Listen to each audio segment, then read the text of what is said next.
Hello, this is Real History with Melissa, and today is Thursday, the second day of April, 2026, and I am here with Nick Hayes from Hayes Reviews, and we might be talking about Inverted World by Christopher Priest. So, how are you? I'm doing very well, thank you. Yeah, it's good to be back. Good. It feels like it's been a real long hiatus. Yes. So, you Yeah, want to it's, share any of your adventures or well, I anything at will a all? bit. Yeah, Okay. because I know you mentioned me on one of the other real histories. We went over to Vietnam to visit family and have a nice holiday break. And then as I was standing in the queue to check in for my return flight, a very polite air hostess, I guess she wasn't an air hostess, but staff member working for Qatar came and told us that because Israel started a war with Iran, so the flight might be cancelled and to come back in 3 hours for an update. And I was thinking, if a war started, nothing's going to have changed in 3 hours, lady. so so we stood around for 3 hours, and then sure enough, when the time came, they told us, yeah, come back tomorrow, come back in 24 hours. So yeah, I got an extra 2 weeks in Vietnam while I had to sort through getting a new visa and the bureaucracy and the form filling, and that was a quite an experience, I can tell you. Very hilarious, confusing, lots of um, disoriented travelers wondering what was going on and what they had to do to make sure they weren't arrested for overstaying their visas. And So, yeah, it became 5 weeks, a 5 week holiday. And then I got back and I was jet lagged and I had loads of stuff to do around the house. And so I haven't even got my own live stream up and running yet. So this is my first dive back in to making a recording and talking about books. So it's good to be here Good. at last. Yes, well, I was definitely looking forward to catching up with you face to face. I have seen you around, but haven't had a real good conversation with you yet. And the funny thing is that I think we talked more and communicated more when you were out, when you were away. I don't Yeah, know lots why of that was, but voice notes and those. Yeah, yeah, because I was on holiday basically, so I yeah. just had lots of time showing my son around, introducing him to the Vietnamese culture, and the food. I mean, he's still pretty young. He can't eat a lot of stuff, but he really likes those big, fat, juicy prawns that you get over there because it's a Ooh. coastal town. So he gave him one of them and he was munching on it with his 4 teeth, licking little bits off and occasionally choking because he was a bit Oh. ambitious with what he could swallow. And but yeah, it was a really good time to recharge, reboot, and just take a bit of time off from the screens, from sitting at my laptop and tickling my keyboard all day long and all evening as well. So overall, it was a very rejuvenating trip. Good. Well, the area is just beautiful. It's so there's a kind of a mysterious, otherworldly quality to the landscape for starters. Just neat, That's neat. right. It's for anyone interested, it's Halong. The city's Halong City, and the area is Halong Bay. And yeah, it's a UNESCO heritage site. There's only one place like it in the world. It was famously used on the introduction to a very early James Bond film. I think it was Doctor No. The plane flies in over these mountains sticking Ah, out of the sea. So, and it's up and coming. A lot of investment. They're expanding and growing the tourism, the coal mining. It's bustling. It's busy. It's happening. So it was a welcome change from England, which I got back and I was so shocked at the state of the roads, the potholes here now. It's like it's unbelievable. I was driving my 20-year-old car around just fearing for his life that if I hit a pothole the wrong way, that would be the end of him, you know? So yeah, quite a contrast. yeah, I've made some jokes about the potholes around here because they, certainly tax you enough, but nothing gets done with your money No. that you can see. And I said, if you don't hear from me again, I've gotten into a pothole, and that'll just be a clue. Go around, look for the potholes. You might see part of the car sticking up. Yeah. There, Smoke rising and yeah, yeah, that's it. It's very yeah, strange. So the contrast between the two places was something, but that's a whole podcast in and of itself. yeah. Well, good. Well, welcome back to your own neck of the woods, and more to come, I'm sure. Absolutely. Yeah. Now, okay, so Inverted World by Christopher Priest. I, as it turns out, had never read anything by Christopher Priest. I saw The Prestige, which was a good film. I enjoyed it. It was kind of odd, but and that's about a couple of dueling magicians. It's been years since I've seen it, but it was good. But I I have to say, I mean, I wasn't bragging or anything, but I showed my copy here to Nick this morning and I said, I made no notes in the margin. I underlined nothing. I have no marks in here, no tabs, no stickies. So at least show us your color-coded tabs. Yeah. So in contrast, I've had my copy for quite a while now, and I bought it off the strength of learning that Christopher Priest wrote The Prestige, which the film was based on. And I love the film. And actually, it's one of those that's better the second time you watch it. Mm. There's not many films out there that can pull that off, but Prestige is one of them, certainly. And I thought, and the other thing that made me buy it is on the front, there's a review. It says, one of the trickiest and most astonishing twist endings in modern sci-fi. And I love a twist ending, trying to Hmm. guess what's coming and trying to figure it out. And then the problem is, once you've seen enough of them, you can always figure it out, right? But yeah, I grabbed this copy a good few years back, and it's got a sort of neon pink and yellow psychedelic vibe to it. And I was really happy because I had these neon pink sticky tabs and they just matched perfectly, and a couple of yellow ones because I ran out of pink ones. So I over tabbed it. I went a bit too far. I went a bit too tab happy, if I'm honest, but it looks cool on my shelf. It looks like I'm really smart and I read things closely and take notes. So that's the important thing. Yeah, this time I just look like somebody who's like, "Ah, I don't care. I'm looking for the cliff notes, whatever." But I will tell you why right off the bat is I first of all, it is for me, it was a super fast read. And that's not all bad. It means that the writing is good enough and the story is engaging enough that you can just keep reading. At least I Mhm. could. So I could just pick it up, read it, read some more. Although I confess that about halfway through or so, I found myself just glazing over. You know how you skip just a little bit, Yeah. So I found myself Come on, doing, get on with yeah, yeah. it. And it did take maybe a little too long to get to the big reveal for my Yeah. taste, but I didn't have it wasn't difficult reading. It wasn't Neil Stevenson where you're like, okay, I've got to get a dictionary and encyclopedias and I need to, no, it was all very straightforward, but it just was not important. Mm, It, that's a good I, way of putting it. Yeah, I completely agree. It's a easy to read to get through. You're not scratching your head. You're not puzzling. It's all spelled out. The mysteries are explained. There's a solution and a reveal offered at the end that ties it all together. Whether or not you find that satisfying, it'll depend on the individual reader. And I kind of felt like it's almost more of a maybe like an allegory or an Aesop's fable or something like that, because the characters are very one, maybe two-dimensional. Yeah, it's not complex. You're not seeing fully fleshed out human beings here, really. And the other thing is, I think it's a bit too ambitious for its size. I think maybe this would have worked much better over a longer format. And I think it's quite a visual thing. Maybe it would have been good as a series, a TV series, or maybe a trilogy or something where you could get that real character development, get invested in the people and the things that are happening to them. But it just whips by very quickly. Mhm. And, the main character, he's young and then he's middle and then he's adolescent and then he's middle and then so he's old. And you're just like, whoa. It goes by at a clip. So I totally understand where you're coming from and how that was your experience with it. Yeah, I mean, I think as far as like a fable, there was an element to it that, especially by the time you got to the reveal, it was very Plato's cave. Yes, I wrote that down in my notes as well.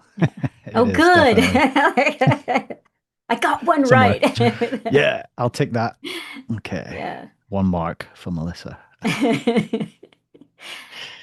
Well, I But was going to ask you another thing though. Like because one thing that came out for me as well was a sort of one word theme, and I was thinking, would it be interesting to say if you boiled it down into one word, like a one word to describe the theme of the book, what would it be? And I don't expect us to get this right, but I thought it'd be an interesting exercise just to do for books in general. yeah, oh, that's a good I'm putting you on the exercise. spot now.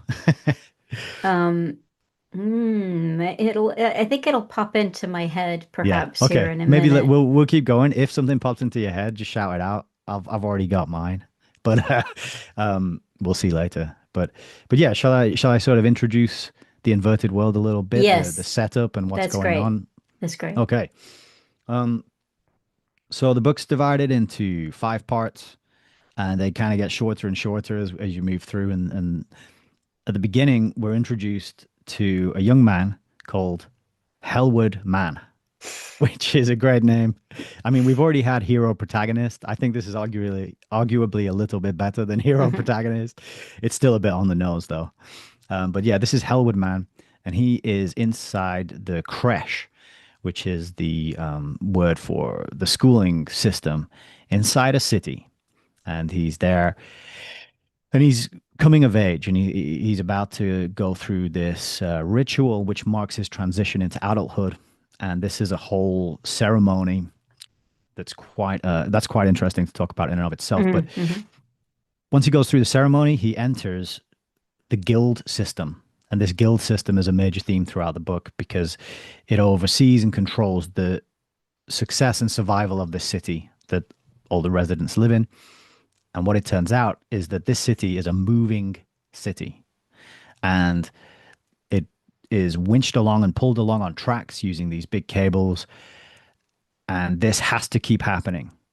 And what we find out, or at least what the big intrigue is at the beginning, is why does the city have to keep moving? Why is this system put in place to ensure it never stops?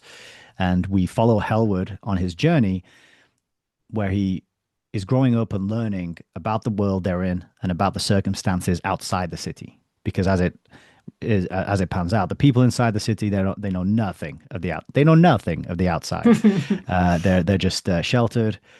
I don't think there's any windows in there. I get the feeling it's this like claustrophobic, sterile, white corridors, little rooms, and that's how the children are raised and how the women are kept as well, for reasons which will become apparent. But the men, they get to go through this ritual, join a guild. There's six guilds, and they all have different responsibilities. And then as they're carrying out their responsibilities, they leave the city, they go out into the world, and the story is what he discovers there and how it affects him and how his journey into adulthood, let's say. Is that a fair scene setting? hmm Yeah, no, I think that's very good. The choosing of the guild, the coming of age and choosing of the guild is very interesting because they don't seem to really have a good concept of what each guild does. It's not like they have been educated. They know that there are these guilds and the guilds have names and they may know that some of the elders, like in this case, Hellward's father is in a guild, and so Hellward decides to go into the same guild that his father is in, but his father has never told him really what this guild does. And so it's a very Masonic kind of ritual that they have to go through where they swear an oath and to reveal anything at all about what they see, what they of the outside world, what they learn, or any of their duties within their guild is they reveal it on penalty of death. Yes, and that's page 12.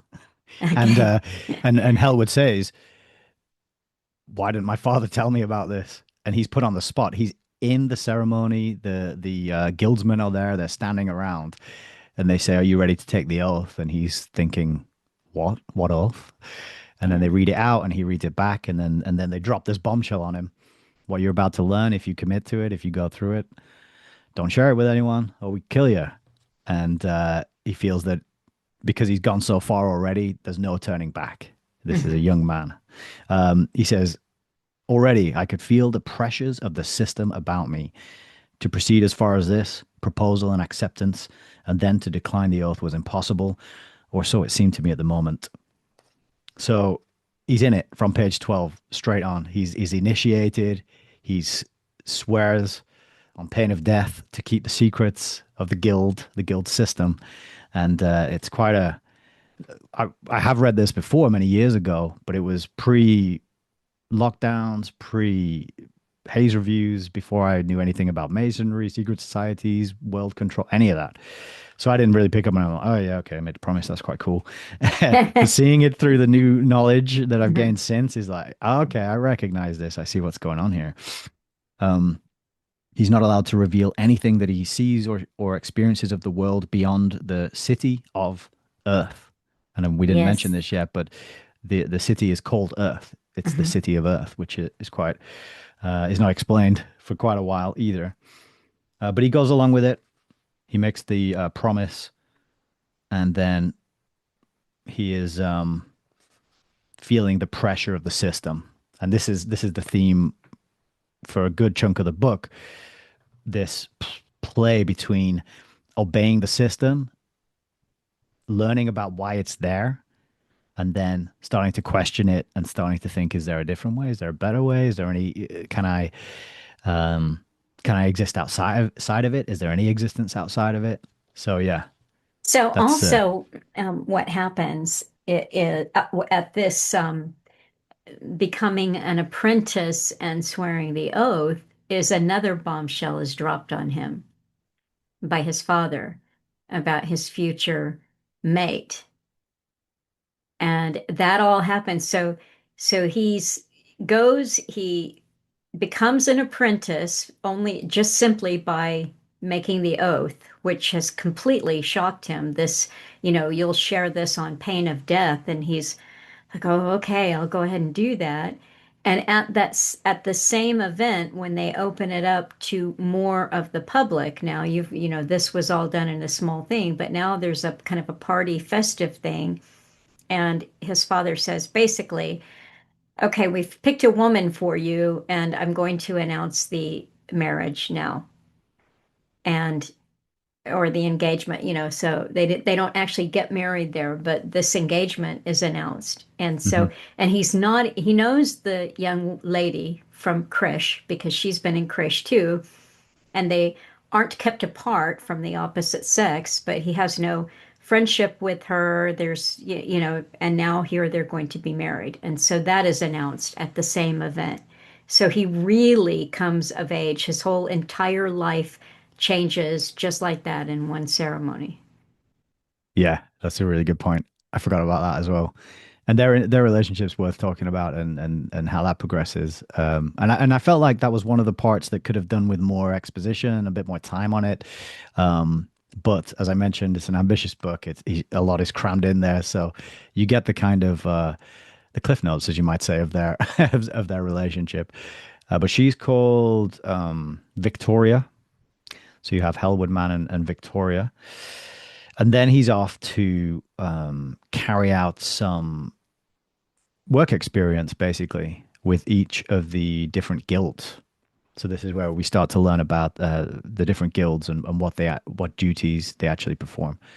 Um, oh, actually, I should mention just before that, before he goes off to work with the track guild, which I'll explain in a minute, he's taken up to a sort of viewing balcony outside, and it's the Mhm. first time he's ever seen anything of the outside world. And it's first thing in the morning, and he's cold and he's confused. This is the morning after the party. So not only does he swear an oath on pain of death, he becomes engaged, and then he gets taken up, we dragged out of bed first thing in the morning when it's still dark, and taken up to this viewing platform, and they're just standing there in the dark. And eventually the sun rises, and it's not a typical sunrise that we would expect to see.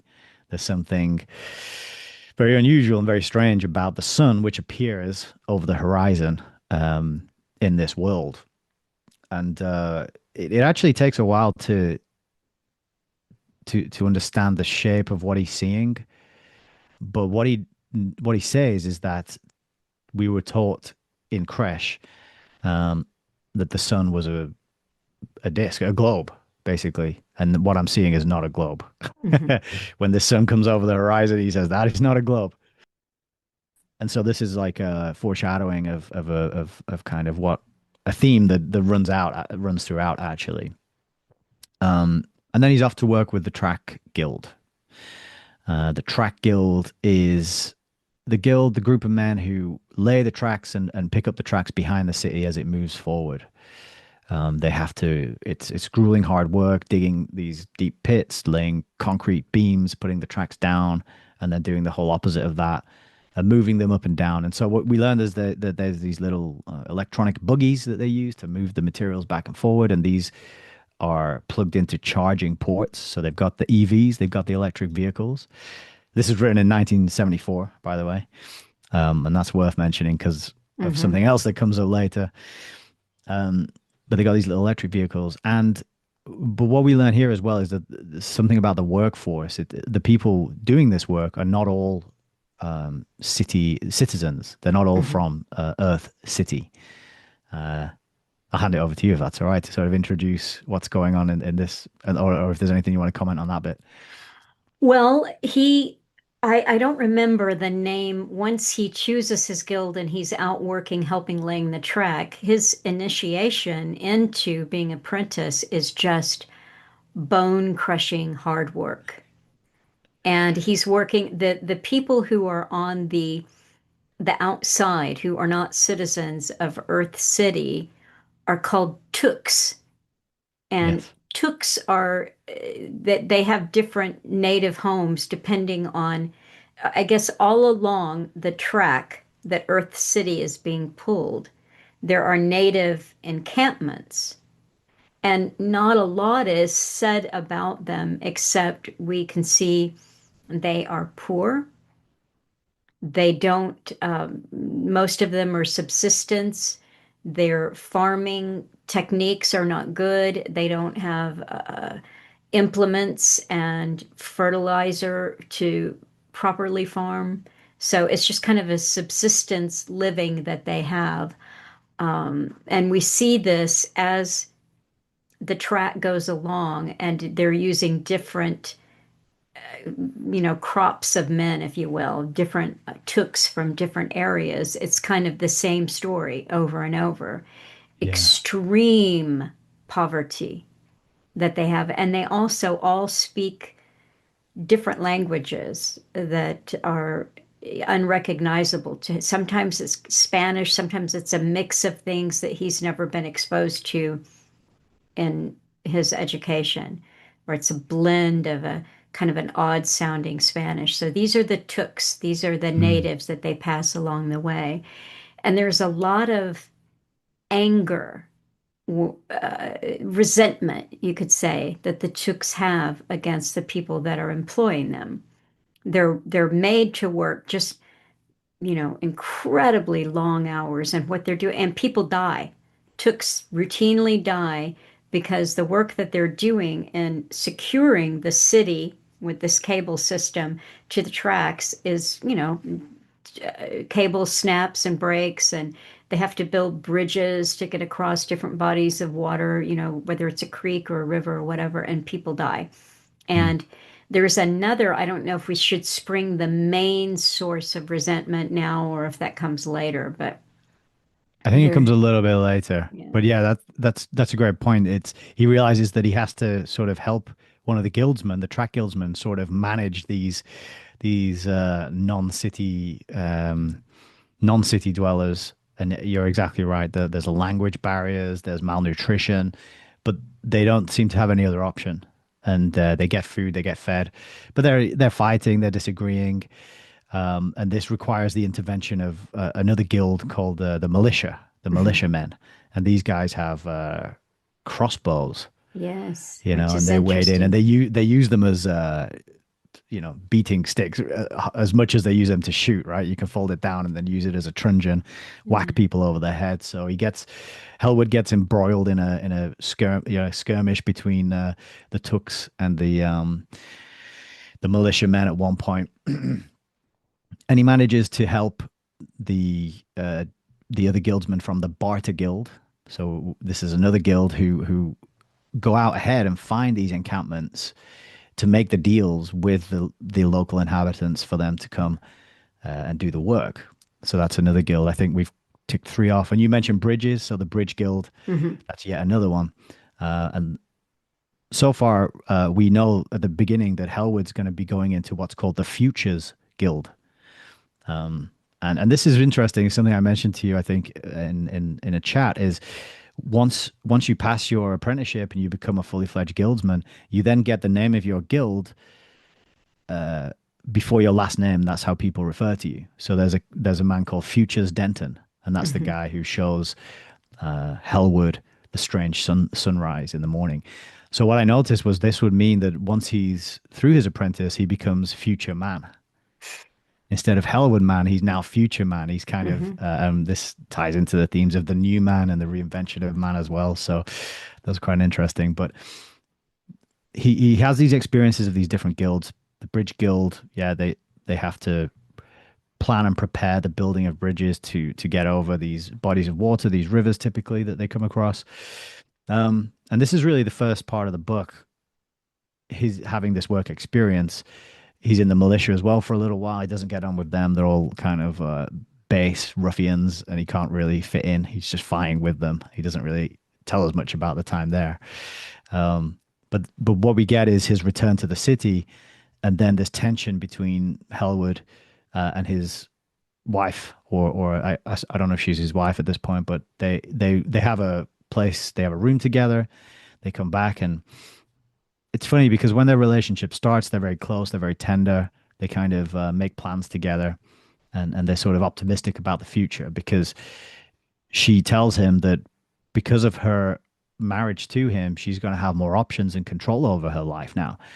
Had she not been married to a guildsman, she would have just been expected to wash the dishes and have babies, basically, in the city. That's what the city would have expected of her. But she's sort of elevated through Hmm. this arrangement, and it means that she can work in research areas. And she tells him about the food in the city, Hmm. which is all synthetic. And then he's a bit grossed out because he finds out that the sewage system is linked into the synthetic food production system, and all the water aboard inside the city is reused and recycled. So you have this sort of a Frank Herbert Dune still suit type of situation, but in a city where every drop of water is sort of preserved and reused. So that's kind of gross, kind of reminiscent of some other sci-fi out there as well. I'm thinking of the film. I don't know if you ever seen Snowpiercer or heard of that Yes, one, yes. right? And they have the I think it's like cockroach bars on that, don't they? And then of course there's Soylent Green, Yes. the classic. So the he's learning about these systems inside the city through her work, and then she asks him about his work, and he's really torn here. He wants to tell her about what he's seeing and what's going on outside, but he's worried he's going to get his head chopped off or caved in or whatever the punishment is or the way that's done. And so there's this sort of tension here between him revealing things to his wife and not doing, which is one of the more um, human sides that you get from Hellwood. Because quite a lot of the time he's a bit matter of fact. He doesn't sort of the interactions are quite the way they're described. Don't they're not carried described with a lot of emotion. You don't get invested in. You're not there with them. But their relationship, I thought, but they had a bit more of that because you could tell they were close, and it was difficult for them to manage this oath. And he was worrying about how much he could say and if she would betray him, and that would end up, in his early demise. So that's kind of the first part of the book, and this sort of goes on until at some point he finds out that he has a new assignment, and this is to go down past. Okay, just a couple of things before we go down past that what we learn about the apprentices when they go outside of the city walls is that they are learning a lot of things that they have no opportunity to, and it changes them physically. There are some changes that start to happen, but the first is that they get a lot more physical work and they're learning things like with the militia, they are learning some actual hand-to-hand combat kinds of skills. And he also learns to ride. And this is, so he rides a horse, and this is part of the his training as future, to be an apprentice to become future man. The he's also exposed to the sun, so he gets a more muscular body, a more colored by the sun, and just physically fit. Now, the other thing is that what he learns from his wife, eventually they do get married. So it's just a matter of fact thing. They are Mm. living together, they're in their little flat, and then at one point she says, "Oh, they have their first fight, and then they make up from the fight." And then she says, "Well, we can just go get married. I found out it's not hard. All they have to do is just walk down to a place and say, okay, Oh we're yeah, yeah, we're getting it's a married." form. They just Yeah, fill a yeah. form out, right, and sign the That's form. it. And they don't, nobody has to witness, there's no big elaborate thing, there's no judge. They just fill out the form and then they're married. So they do that. But one of the things that we learn also about Hellward is that his mother is not in the city. His he doesn't have a mother. He hasn't seen a mother his entire life. So he's been raised in the creche. They're all raised communally. But his wife, I think, was her name Victoria? I think that was Yes. her, which is an interesting name too that factors in later. But so his wife is Victoria, and her mother is there. Her father is also a guildsman, and her mother is it's just an important piece of information that she has a mother who's physically there. A lot of now Hellward doesn't feel that he's so particularly odd because there are a lot of his fellow classmates who also don't have mothers. Mhm. And Mhm. is this a good time to reveal why, or do we wait for that? Yeah, there was something that Because just if popped up there, but it's really important because this sets the stage for his next the next leg of the story and why he gets sent on this mission. But just before that, through his conversations with Victoria, I was just reminded she reveals to him that the city has two big shortages that are always going on, and it's always a problem. One of them is water, as we already touched upon, and then the other one is population. And the problem with the population is that too many boys are born in the city, and they have a real imbalance in the sexes, which makes the future prospects of the city untenable unless something is done less, about it. yes, unless the barter guild goes out into the native villages and barters for their women. So they're not only bartering for the tooks who help to lay down the track and move the village along, they must barter for village women. They take them and they promise where whatever village they're stopping at, your women will be well treated. We will have them for a period of time and we will return them to you. They will have been cared for. We will return them to you. Now, this is not liked by the village people, though the women don't seem to mind it that much, but the men don't like it at all. Mhm. And so what happens is the women are bartered for, they're young, breeding age. They take them into the city of Earth. They are well cared for. First of all, they're thoroughly examined for any kind of disease or problem, etc. That is taken care of. They're basically set up with their own apartment, I guess you could say.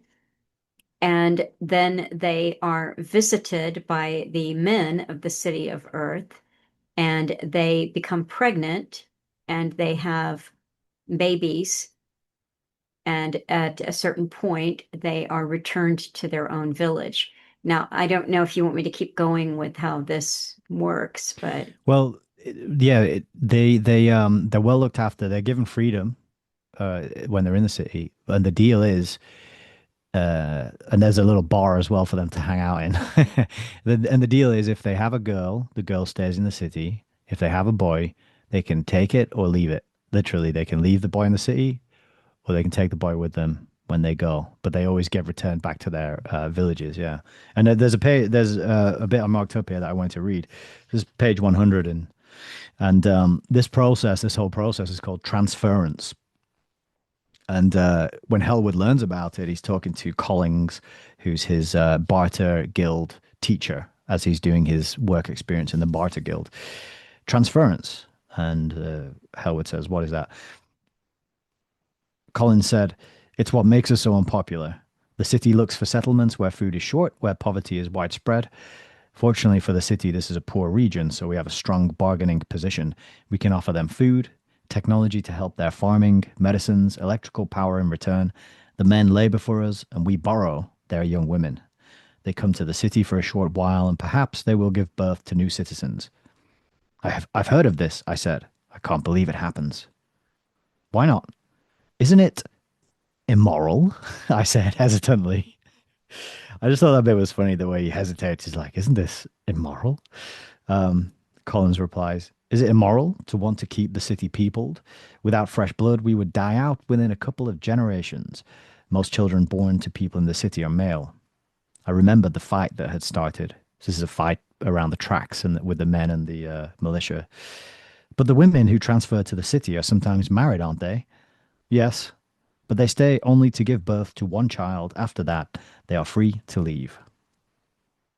And then he says, he's reflecting here, just thinking, "And then I understood the diffidence with which Victoria had spoken on this subject.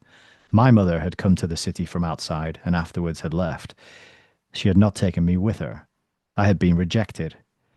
But there was no pain in this realization." So he recognizes that it's an immoral setup and structure and uh, way to do business, but he kind of puts that to one side because of the necessity of keeping the city alive and keeping the city going, and his growing understanding of the system in which and why it's in place and what it does. So yeah, I just thought I'd read that bit. What did you want to add next? Well, I was just, before he goes past the city is always moving towards something that is referred to as the optimum. And they never seem to reach optimum. At least that's his understanding initially. They don't, there's a place they're going and they have to keep going. They have to get to optimum. And there are all these calculations. Where are they now? And they have to return way, what is it, down past or way Down past? past. Yeah, down Yeah, past. down past. Yes. And which is an interesting part of Hellward Mann's name. Now, one of the things that he notices about his father, he's never been particularly close to his father, and his father had expressed more pride in him at the time when Hellward took his oath and became an apprentice, and the engagement is announced. But for the most part, his father is always off doing some future business, and they have very, very little contact. Now, the other thing to mention here is that time is not measured in the way that we measure time with Right. days or weeks or months. Time is measured in miles. Yeah, and actually the first sentence of part one is, "I had reached the age of 650 miles." So the thing that is the first thing that becomes confusing to Hellward is, well, the miles have a look to them. If you're 650 miles, you look a certain way. You're young, but you're just about to reach your manhood. That's 650 miles. And what he observes is that people that he sees primarily will start with his father, who does work that he doesn't really understand yet because he has not been outside the city to participate in this work. They age in a different way at a different rate from those who stay inside the city.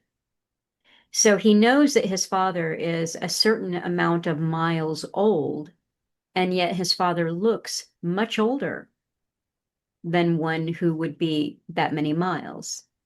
And on one trip in particular, his father returns from being outside the city, and he has aged by, what seems to be maybe thousands of miles in a period of time or a period of miles that it would be impossible Hmm. to physically age at that rate. So this is one thing. Besides the weird shape of the sun, there is a passage of time that seems to be different for people within the city walls and people without out or outside of the city walls. Yeah. And that's mentioned it, quite a few times, but in passing. It doesn't make a big deal. It just looks a bit old at first. And then, so the next section we'll get onto is his journey down past. And right before he goes on this journey, which is part of the initiation, it's the duty of the young, um, I'm going to call them initiates, but that's not the word for them.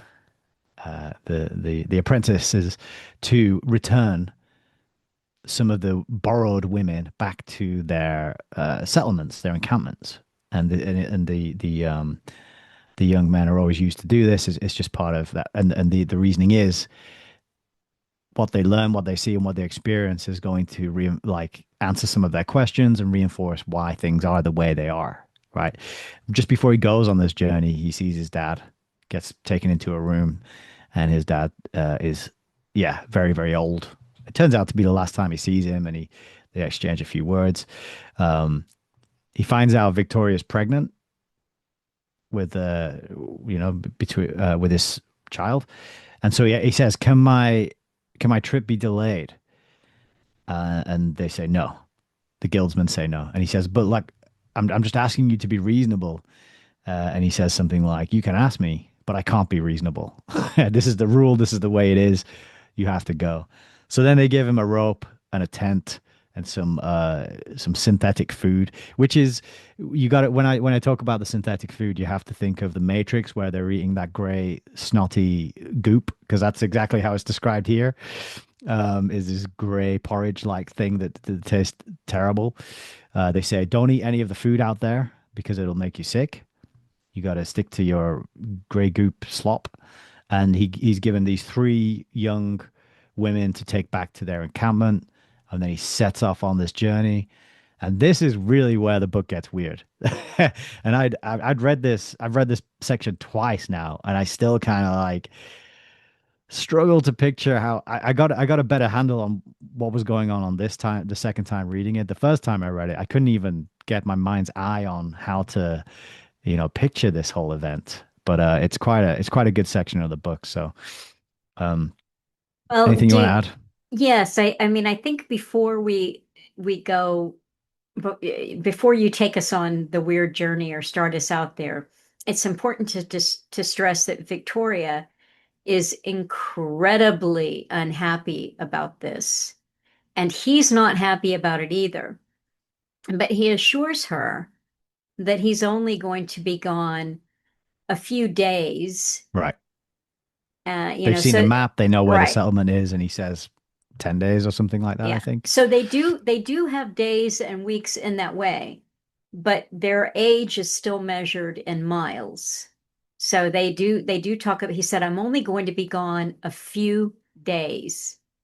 And they give him the food. He sees the food and the provisions that have been packed for him, and it's a few days worth of provisions for himself and these three women. Yeah. And I think, was there some other thing the other thing that I wanted to just set up for you is that the three women the three native women look good. They've been in this city long enough to have recovered from the delivery of the babies.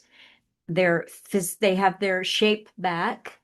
They are healthy looking women.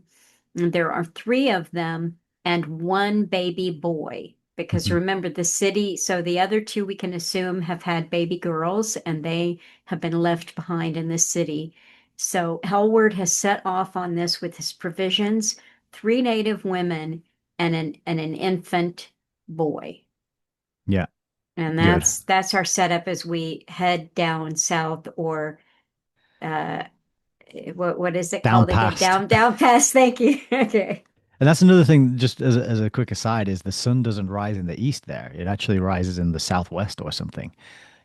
That's another curious thing about the sunrise that he witnesses. He's like, there's the sun rising in the southwest, like it always does, and it's just sort of glossed over. So that's another curious thing that gives the attentive people a bit of a clue. Although, if I don't know, if you got to this part of the book and you worked it out, I'd be so impressed. Right, the twist ending. I mean, I had no idea what was going on when I first read it. So he sets off on this quest. Young, did you want to add something there? Well, I did, but then I kind of forgot what I wanted to add, but it's about okay, so he's got the provisions, he's going down well, if it pop um you said that you didn't understand you said you didn't pick up on something the first time you read the book years ago that you then understood the second reading through, and we are at the point where you can bring that up if you want to. Well, I That, meant that I never would have I never would have guessed the twist and the ending. oh, That's what I not was the saying. Yeah. twist. It was the No. other thing that you said about first and third person. Oh yeah. Because here we change. That's it. Right. Thank you. Yeah. So the first time I read it through, I didn't notice this. On this read through, I realized that from the first section is all told from Hellwood's point of view. It's his narration about what he sees, what he does, who he talks to, what he says, and then it switches in part two to third person. So we have this perspective shift. And I messaged you and I said, "Hey, did you notice this?" And you're like, "No, I didn't even notice." And I realized I hadn't noticed the first time. And I was thinking, it's amazing that that can happen without us noticing in a book. But it could be part of breezing through it and not being that, No, reading it I closely. didn't. I mean, I was at that point, though. I was still, I mean, look, I didn't hate the book. That's not what I'm saying, but I wasn't at the point where I'm like, okay, this should move faster and I need to get on with it. But I was still at the point then in part two where I was very much engaged with the material and I did not notice it. It's so interesting, isn't Yeah, it, that that yeah. can be done that way? Um, but yeah, I noticed this time.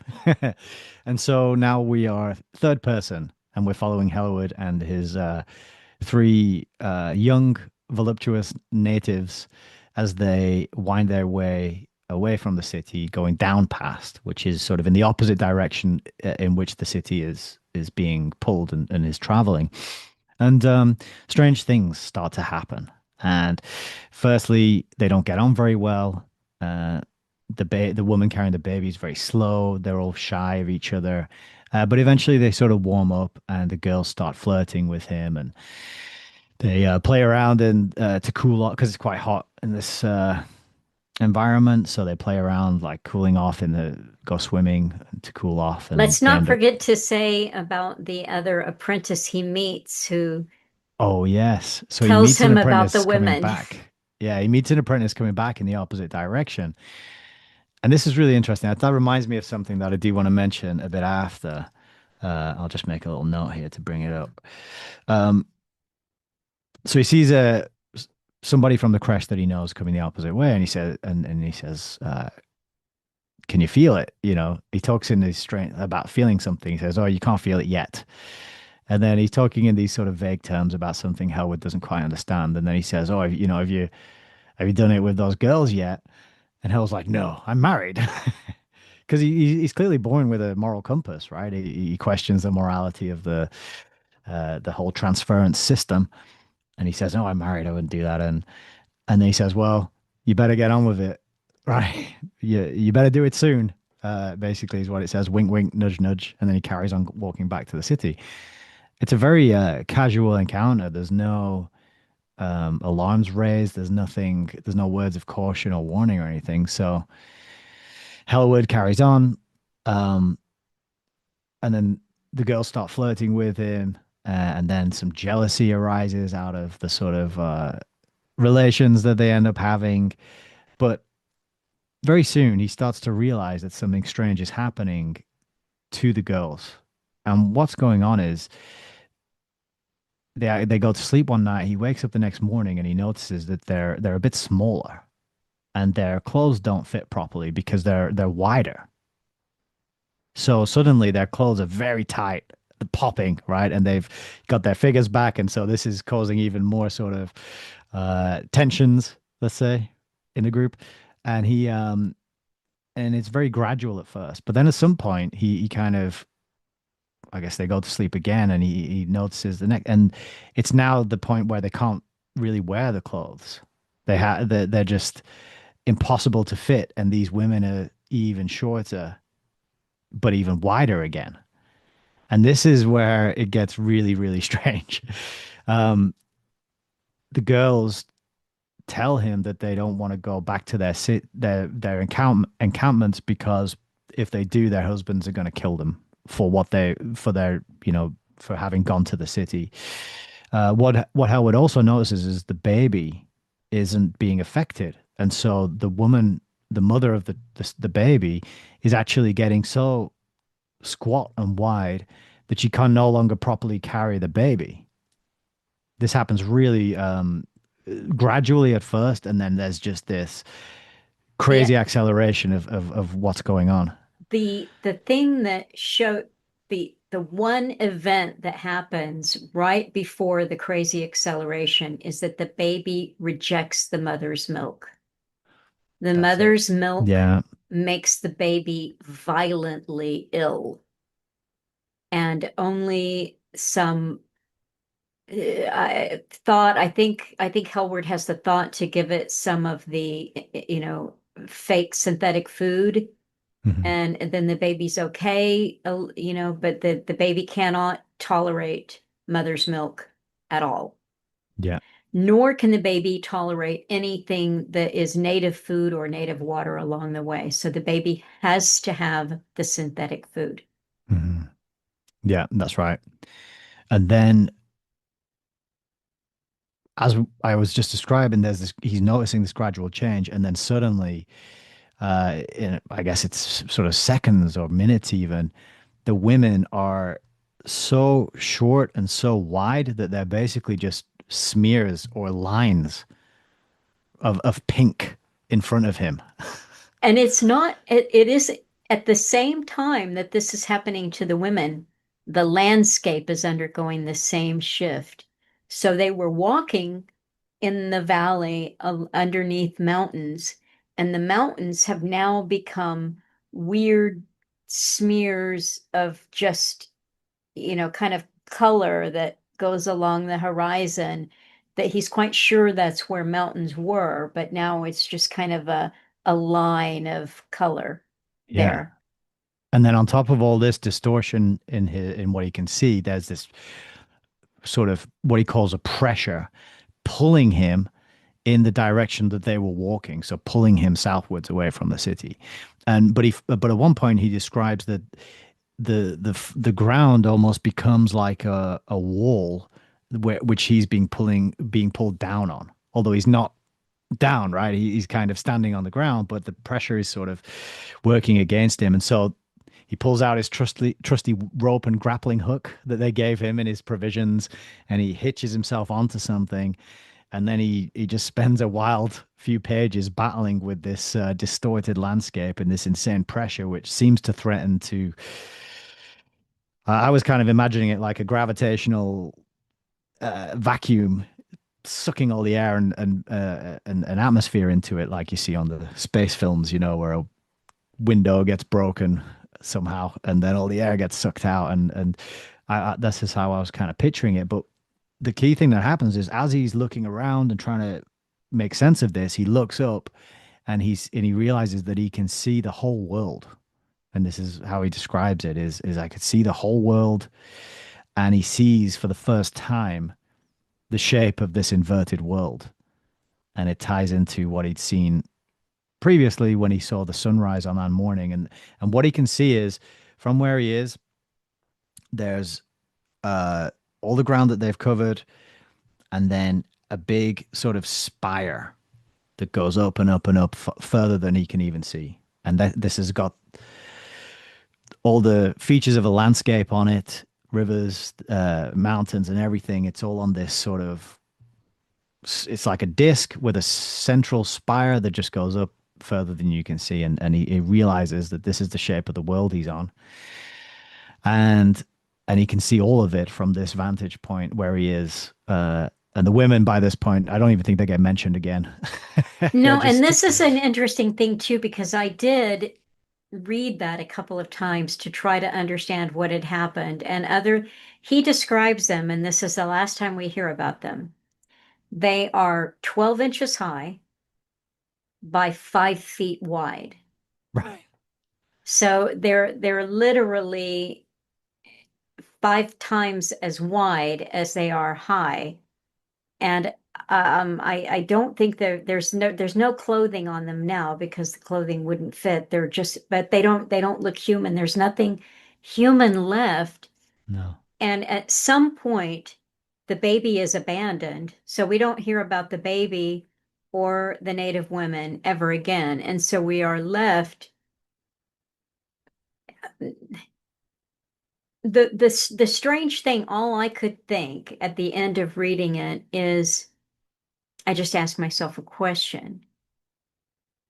Why bother with this ritual of taking the women back? Because it must always be that way. So, in other words, it just to clear their conscience and say, oh, we're holding our end of the barter, we're taking them back. Does something happen to the women that we don't know? That they are able to assume the shape that they always were. See, these are questions that are never answered. Hmm. Do they actually make it back to their village? What happens? But I think one thing that we can know for sure by the time we get through the whole exercise is the baby is never okay. So whatever No, I happens to agree. the women, the baby is never okay. I agree. Yeah. I think part of the ritual, part of the stage is it's kind of like it's almost like a final farewell almost. It's almost like okay, you can have a bit of fun before you realize what this is all about, and this is your real initiation. There's a ceremony and say the words and stand in the serious room in the white circle and do all that stuff. But it's like this is the point of no return because you're going to experience it. Um, and yeah, I noticed that as well. I picked up on that. The baby never mentioned nothing, and can't because the logic, if you can call it that, is that the things of the city are affected one way and the things not of the city are affected another way. And because the baby rejects the milk, we understand the baby is of the city, being born there. And so the baby must experience and see and go through whatever Hellwood goes through because he was born there. And Hellwood, being a young, strong man with a grappling hook, manages to sort of claw his way back towards where the pressure is less, back towards the city, and back in the direction he'd come, to an area where it's calm again. Baby obviously can't do that, so who knows what happens to this baby. It's never mentioned, as you said. Um, so tying into these themes of population and almost immigration is almost touched upon with this importing of women because the population's falling and we need to bring people in to keep it up and keep it going. Quite a and this theme makes sense when you find out a little more. You get to the end, especially when you sort of see the truth of the world, let's say. So the baby is no more, What and it made, Hellward. yeah, what it Yeah. made me think of was China's one-child policy and the favoring of boys. So, and when China had that policy in place, abortion was the way they dealt with it. That, it was abortion and also, um, well, the favoritism here, they don't have that. It's simply there's some kind of uh, just hypocritical thing that we're doing the best we can. We've bartered for them, we've given them medicine and fertilizer and seeds and implements, and now we're going to return the women to them. But of course, it's hypocritical because they know every one of these people who has done this journey knows what happens, and they also know that the baby boys are of the city and will not survive Mm. outside the city. Hmm. So it's a very strange ritual of pretense. We're going to Yeah. pretend that this is going to be okay, and the baby and the mothers live happily ever after. Very weird, but not addressed again. Mm. Yeah. That's why it makes me think of this event as the real initiation, because does he is the person gonna one is the initiate gonna survive? Two, is the initiate gonna come back and blow the horn and the whistle on this and what is really going on? And we find out he starts making his way back. He's exhausted. He's confused. He notices that as he makes his way back, the ratio of the landscape starts to be what he expects. But he finds areas of the landscape that the city has been through that he was working on the tracks. The city is now past that area, but he remembers the gaps of the chasm where they built a bridge to be huge, and now he can basically just step over it. It's a tiny little crack in the ground. It's no problem whatsoever. And so he starts to be very confused because things are returning to their normal proportions, but places he's been before are still much smaller and distorted. Then he comes across another apprentice coming from the city, a couple of women in tow. And he basically says to him exactly the same thing that the apprentice he met said to him when he was on his way down. And that's the thing I wanted to comment on, which is I just wrote the word loop, um, because I've seen a few horror films. It's a bit of a tangent here. I've seen a few horror films before, but there's a really good one. It's called what is it called? It, it might be called The Ending or something like that. It's just the word "the" and then a single word, and it's a kind of Lovecraftian horror film about two brothers who go and visit a UFO cult and the Infinite or something like, or the Endless. I think it might be called the Endless, and it's a low budget, but it's incredibly well done, I thought. And part of the horror that they encounter while they're being tormented by this Lovecraftian creature that you never see because it's that Lovecraftian horror that's too big to comprehend and would drive you insane, is they find people who are stuck in these loops where they get killed over and over again. Um, and they're just in this infinite loop, and every time the event unfolds the same way, and then it restarts, and they're back in it. But they're conscious of every loop that they've been through, right? It's a kind of was it Sisyphus who got his liver pecked out on the side of the mountain forever? No, it wasn't. He was pushing the rock up the hill, wasn't he? Prometheus. Prometheus got it. Yes. So this just gave me this word just popped up for me like it's a loop, because you got they're passing each other, and he says the same thing, which was again reinforcing what you said, how this thing is just not addressed or mentioned or talked of. And they kind of talk about going down past, and you saw what was down past, but they never dissect it between themselves and talking about the Gilsman now. And so eventually, after a long and arduous journey, he makes it back to the city. I think he comes across a friend of his first, doesn't he? He meets a friend of his who's also making his way back. Yes, and I think that the tone with that friend was very odd. It's like they used to be good friends, but now there's so many miles between them Right. that they don't really seem to have anything in common anymore. And I think it's because has logged a lot of miles, whereas his friend that he came up with, and I think that's one of the things that he observes about him too, is they were in Krish at the same time. They were the same amount of miles, but now Hellward has a lot more miles on him, and they really don't have anything in common. Yeah. Yeah, that keeps yeah, this happens again and again and again uh through his story. And he tells him that he's suspicious of him at first, and he tells him that there's been attacks from the Tooks. You know, they're all banding together and attacking the city, and they're killing apprentices and stealing their uniforms and going undercover to kill more apprentices that are being sent out on this journey. They're cottoning on basically and trying to fight back. So this is a big shift actually in the story as well. So he gets back to the city, and and then this is it's all changed. Everything is not as he left it, let's say. Well, one of the things is that the city has it's sustained quite a few attacks.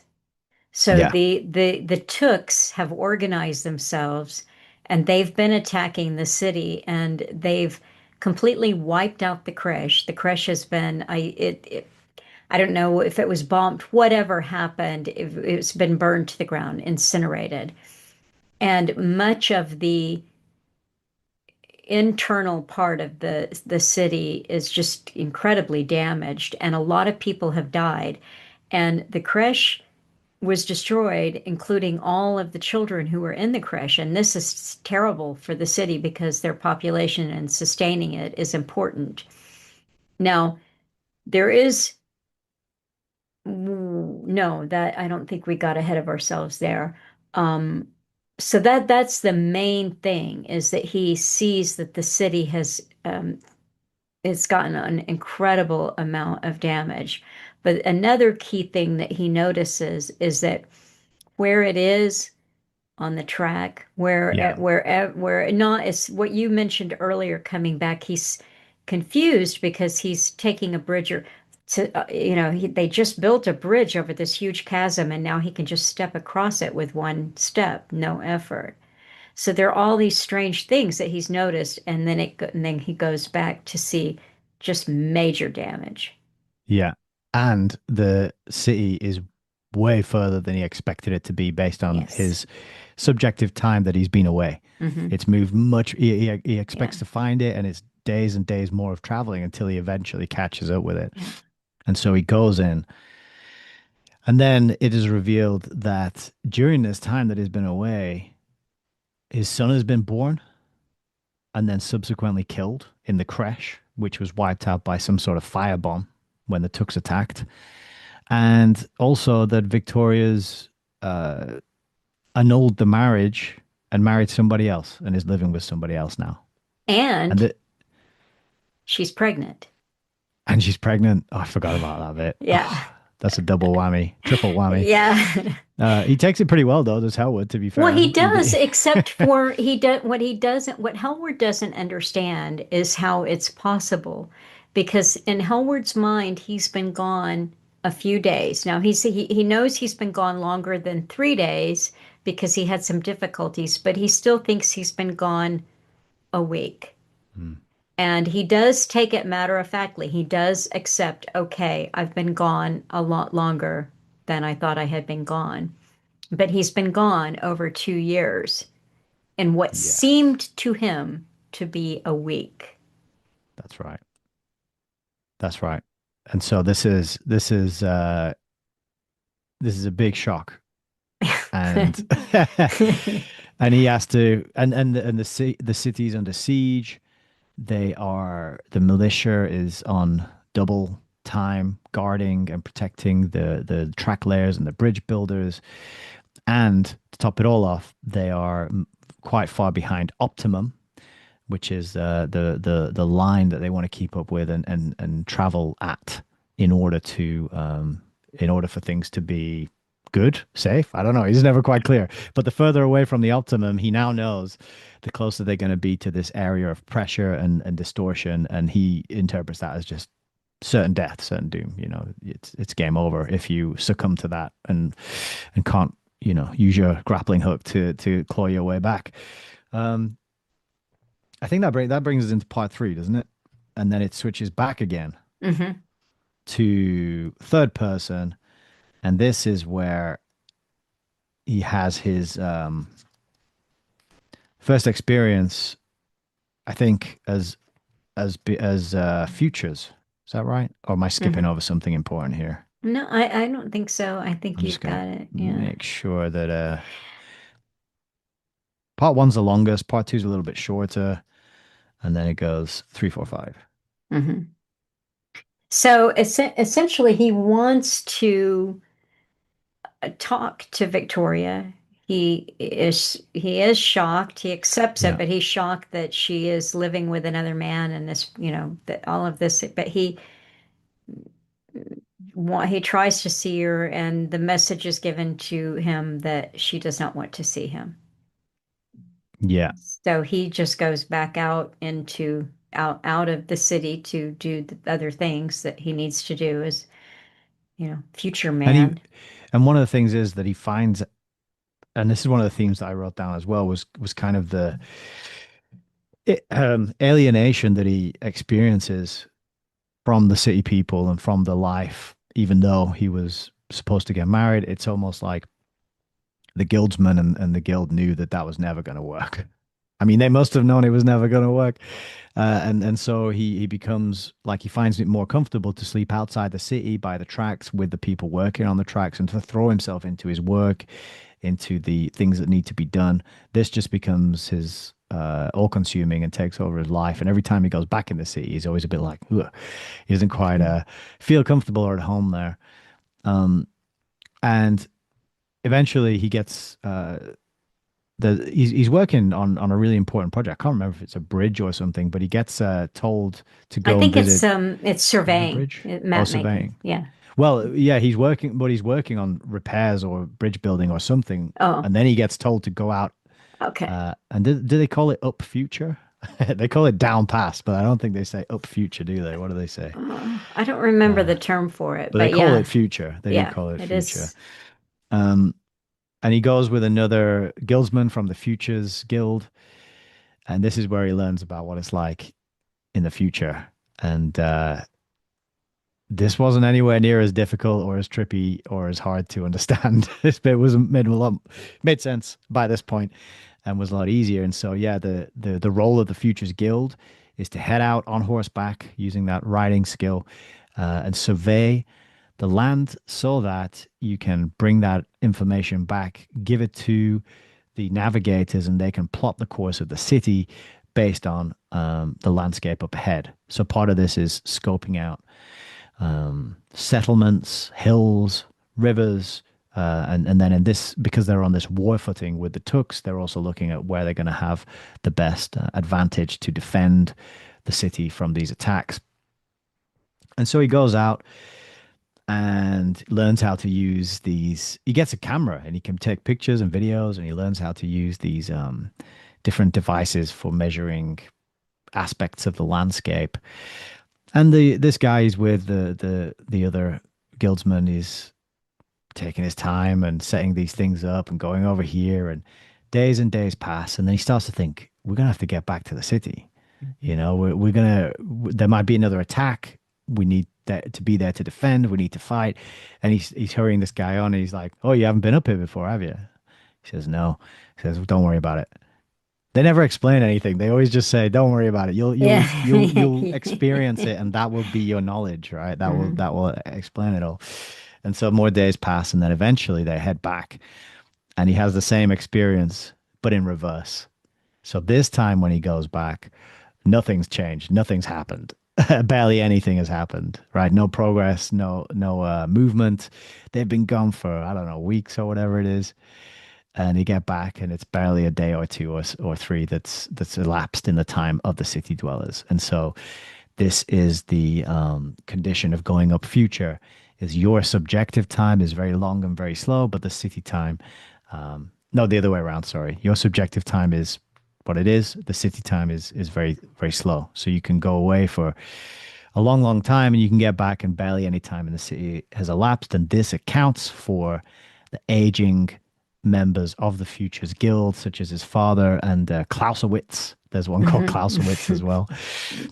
And then it also is what Hellwood experiences because he starts aging faster than the other people, and the people he grew up with who are not working on futures. He's much older than them. He's got all this time under his belt that shows in his face, and of course affects his attachment to the city itself. And so this kind of reveals to us the nature of down past and going up front. And then some other things are talked about as well. So we mentioned the optimum. The city wants to keep at optimum. What what is kind of what is unclear, I think, and it kind of goes back and forth, is whether or not the optimum moves. Because at first he's told that the optimum moves, and so the city has to move to keep up with it or reach the optimum. And then later he's told that no, the optimum doesn't move, but the ground moves beneath the optimum and the city. And so that's why the city has to keep moving. All right, it's really interesting. Um, and then the next thing I was going to talk about is while he's out there, he's got all, it's peaceful, it's chilled out, he can take his time, all this leisure time to kind of enjoy the nature. And he starts thinking back of everything he's learned. He thinks back to his education. And stop me if I'm skipping over anything, but he realizes that during his education, they taught him what he needed to understand the reality of the world, but they didn't tell him how the world was. Hmm. And then while he's searching through his memory, he realizes that he has been shown the shape of the world before, but it wasn't explained to him as, this is the shape of the world. I've got it, actually drew it on one of the pages here. It's explained to him as through the language of mathematics. And I'll just read this bit as well. This is page 199. And he's trying to put everything together that he's been told and he's worked out so far and he's experienced. And then he has a little spark of memory, and it's a graph. And he says one graph in particular had been discussed in great and onerous detail. It showed the curve of an equation where one value was represented as a reciprocal or an inverse of the other.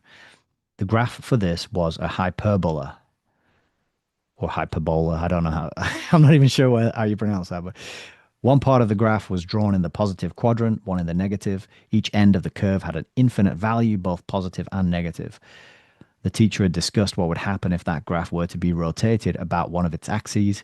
I had never understood why graphs should be drawn, nor that one might rotate them, and I'd suffered another attack of daydreaming.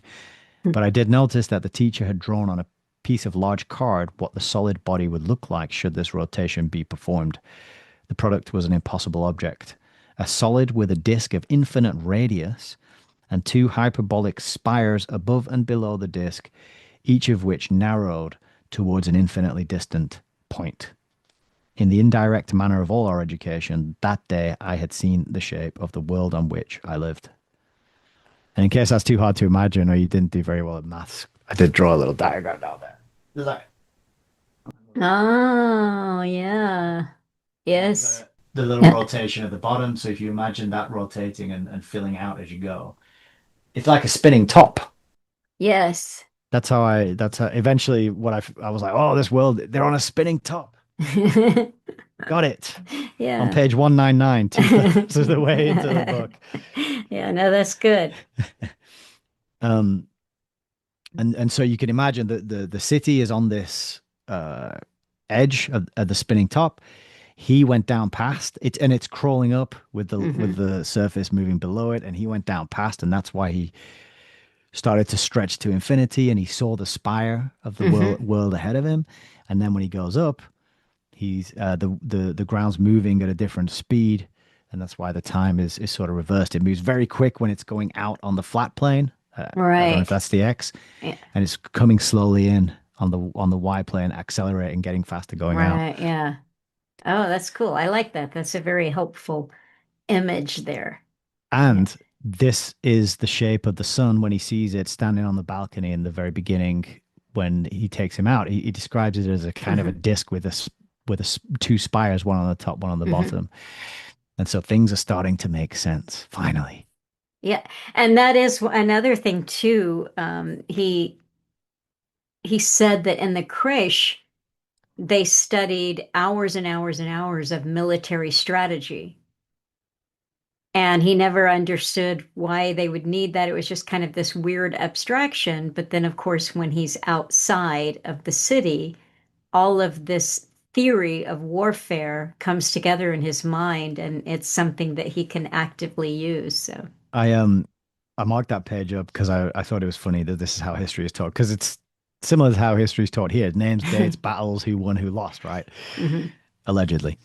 But he says that the histories were taught exclusively about Earth planet. Much of what we learned concerned military maneuvers, the transference of power and government from one state to another. Um, I formed an impression that I should not care to live on Earth planet, as most of its existence seemed to be a series of disputes, wars, territorial claims, economic pressures. The concept of civilization was far advanced and explained to us as the state in which mankind congregated within cities. Yeah. And then he says, civilization on Earth planet was equated with selfishness and greed. Those people who lived in a civilized state exploited those who did not, because, of course, in the artificial environment of a city, you can't maintain it unless Mhm. the peasants are growing the food and shipping it into the city. There were shortages of vital commodities on Earth planet, and the people in the civilized nations were able to monopolize those commodities by reason of their greater economic strength. This imbalance appeared to be at the root of the disputes. And then he says, suddenly I saw parallels with with our civilization and the Earth one. He says the process was inverted, but the product was the same. Yeah, so it was interesting that I liked that section where he's reflecting on education and how the symbols are put in front of us. Alan always used to say it's put there, but it's almost in a mocking way because Mhm. most of us are unable to read that language and know those connections. One of my favorite things that he taught that I learned from Alan was in Waiting for the Miracle, talking about consonant sounds and the interchanging vowel sounds and how you can have a word like NASA, Mhm. Nazi, Nasi, and play with the vowel sounds, but there's a thread of meaning there and you can identify it by looking at the consonant sounds only, right? Mhm. And it's Mhm. just that Mhm. different way of reading and interpreting things, and I like to play with words and chuck them in the book club chat sometimes, you know. And an example I thought I noticed recently was digital, and I realized you can break it down to dig it all, and then the question is dig all what? Well, it's your data. They're data mining, so it's digital data mining, dig it all data. And then mining is mining. It's making something mine. See? Mhm. Mining. So Mm. Oh, these kind of good. these kind of Yeah. word games and word plays reveal a lot, I think. Mhm. And it was curious that he had that was put in there, that he made that. Oh, they did tell us, but they didn't tell us, right? They showed us, Mhm.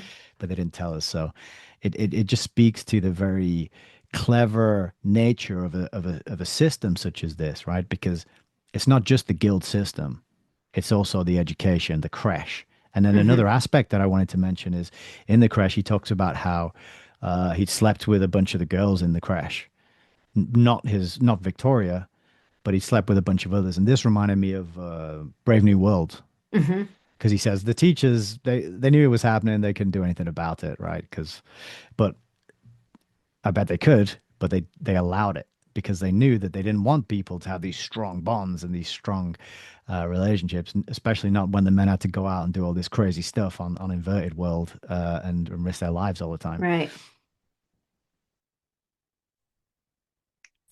So what happens next? And then I think that's pretty much it for that section. I think so. I think that probably it's possible that either before or after his up world, or where he goes up adventure, he does finally succeed in having a conversation with Yes. Victoria. That's a little bit, yeah, Is that's in that the same later? section, a little bit Okay. later, yeah, a few Okay. pages later.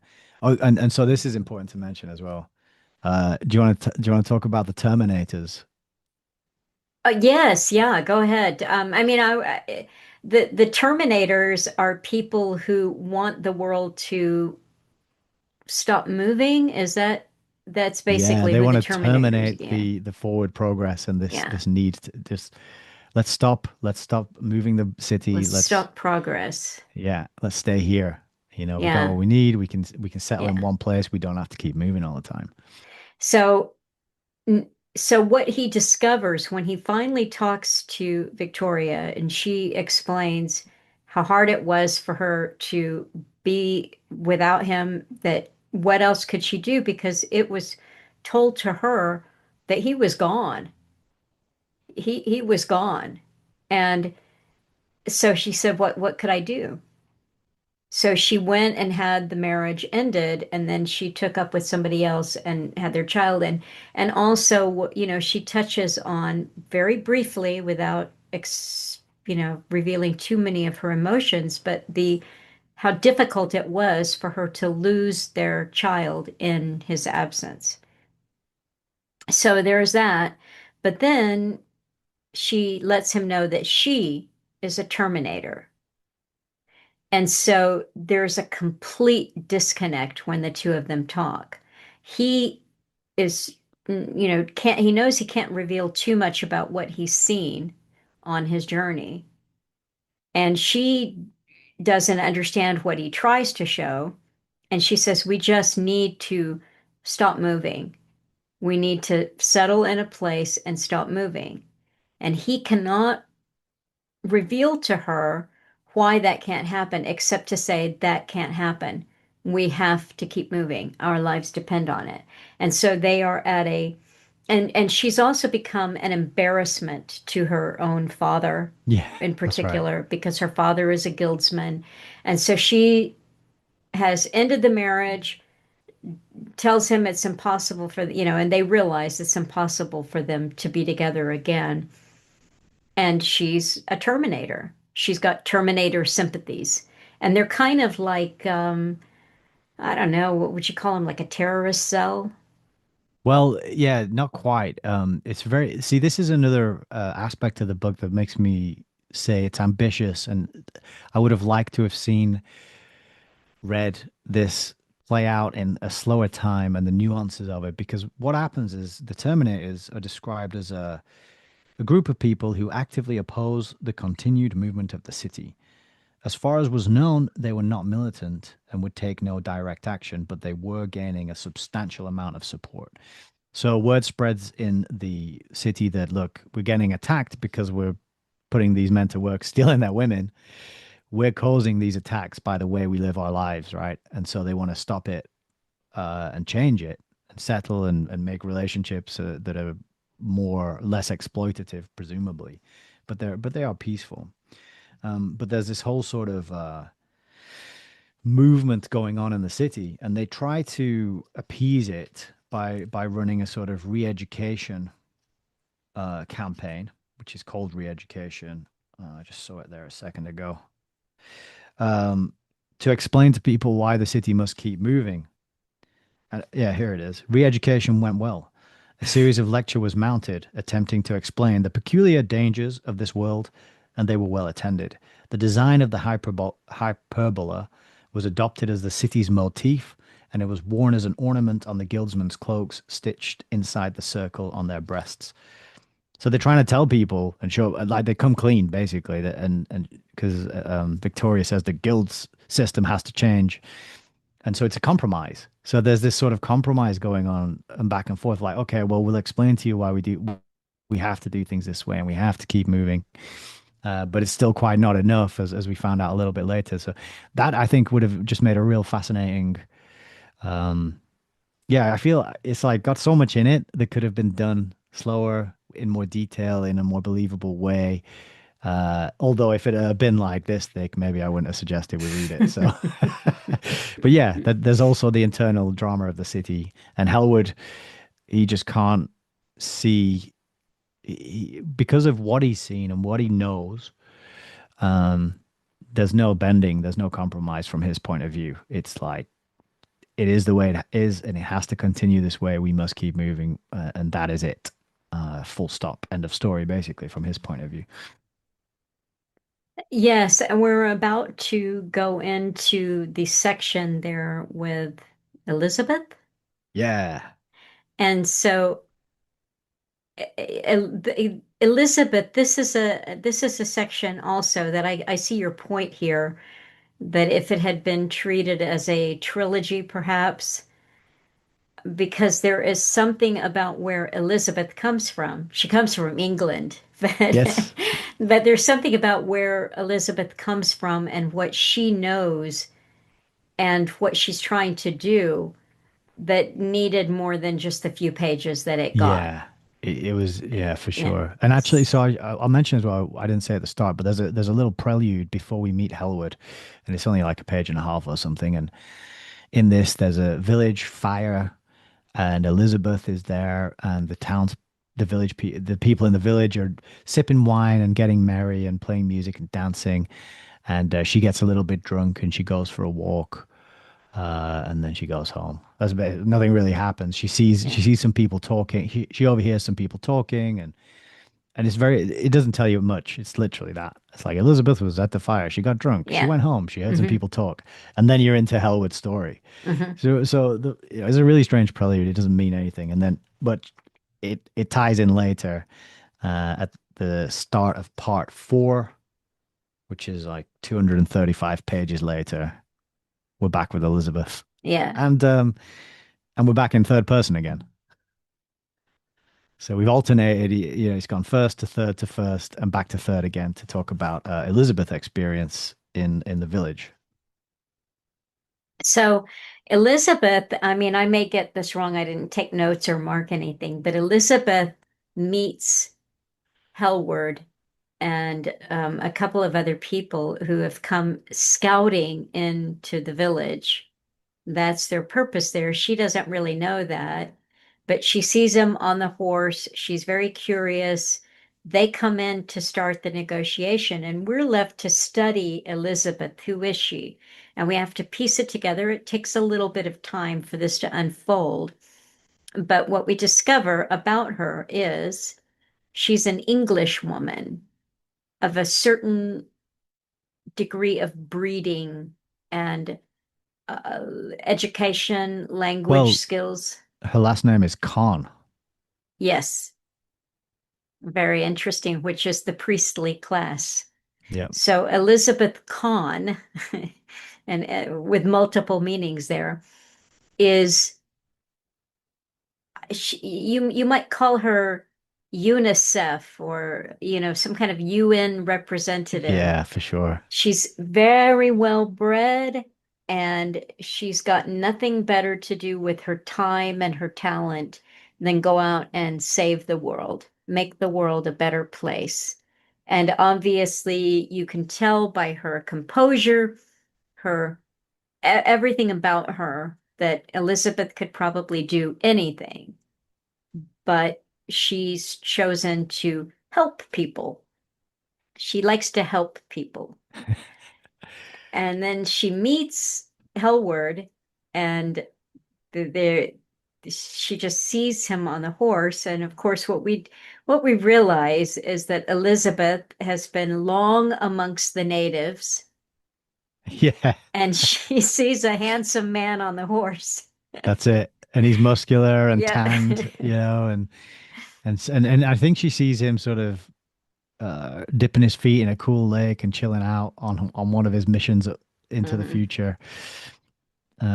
Yes, that's right. And she kind of she sees they meet the first time, and then she sort of goes back hoping to meet him again, hoping that she's going to be swept off her feet.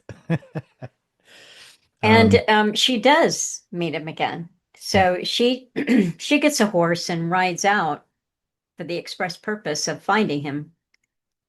And she gets down to a river embankment. It's small, shallow is what you get the feeling of. And he is across the river with his horse, and he's just on the bank drawing, I believe, is what yeah, he's that's right. doing. And so she catches his attention, and there's a kind of communication that I guess is flirtatious, and it involves a little bit of splashing water on each other. And then they meet, and she wants to know what he's drawing. And he shows her some drawings, and she's curious about it, but he's been drawing her. One of the drawings is her and a horse, but she doesn't know that because what she sees is a very tall, impossibly tall, skinny humanoid, sort of female humanoid creature and an impossibly elongated horse. with a spinning top in the sky. Yes. Yeah, her story is interesting. And so she kind of becomes infatuated with her when she knows he's not like the natives that she's been living among, right? And then she engineers a little plan to find out more. See, this could have done with a lot more time, like you say, to explain and explore. For sure, this it was kind of, I don't know if he was like running out of paper, and he had to just get it done on the last. That maybe it was a bank holiday weekend that he could, and the shops were closed. He couldn't buy more paper. It was 1976 when shops used to actually close on bank holidays. Uh, but yeah, um, she goes undercover, right? Doesn't she? She does go undercover, but first she asks him what that, and he says it's her, and she thinks, I I'm that skinny, I'm that tall and skinny, and then she asks what that is in the sky, doesn't she? And he Yeah. says, well, hello, it's the Yeah. sun. Yeah, yeah. That's it. And she said, well, that doesn't look like the sun. And this is the first indication that they don't see the world at all in the same way. Yeah. Yeah, that's So, right. but she's still very curious. So, yes, she does an undercover mission. Well, actually, this might be a good time for me to ask what I asked at the start. Has your word come up for you might I the think one so, word I theme? think so. And I don't know how good it is. I don't know how apt it is, but I'm going to say blind. Oh, nice. That's really close to what I had. I had a perception. I almost landed on perception. I Oh, did. Yeah, yes, absolutely. But blind is what I landed on. nice. Okay. Great minds, eh? Or maybe you're slightly greater because you went further. You didn't stop on perception. You're like, no, that's not quite it. No, no, But no, no. There's it. Perception is it's perfect. um, so yes, this is the first hint we get of like, oh, hang on a minute, maybe they're seeing different things here. So she wants to learn more about this man. Where is he from? She's curious. I think at this point her fantasies have abated a little bit, and something else has taken over, a little more like genuine curiosity about what's going on here. One of the reasons why the fantasy abates just a bit is because he became angry with her. Oh yeah. When she said, Yeah, that's I'm right. not, 12 feet tall and super skinny, nor is my horse, and the sun doesn't look like that, he became a little annoyed with her for denying what he saw, which everyone with eyes could Can see. see. Yeah, that's right. So he kind of goes off in a huff, doesn't he? Also, doesn't he ask her where she's from? And she said, I'm from England. And he said, well, then you've come looking for us. That's it. And she said, what? And he said, well, England There's is on Earth. Yeah, there's a little bit of something we haven't mentioned yet. So there's this doc. So the city, there is a little history to it because you're probably thinking, how did it get there? What are they told about the origins of this city? Do they never ask that? They do. And there's a document lying around in the city that Hellwood has read previously called Destain's Directive. And Destain is the founder of the city, and he's written this directive out, and it's about how the situation that they're in. And in this directive, he says, we're on this world. We're stuck here, and the only way we can survive is to keep the city moving, heading towards optimum.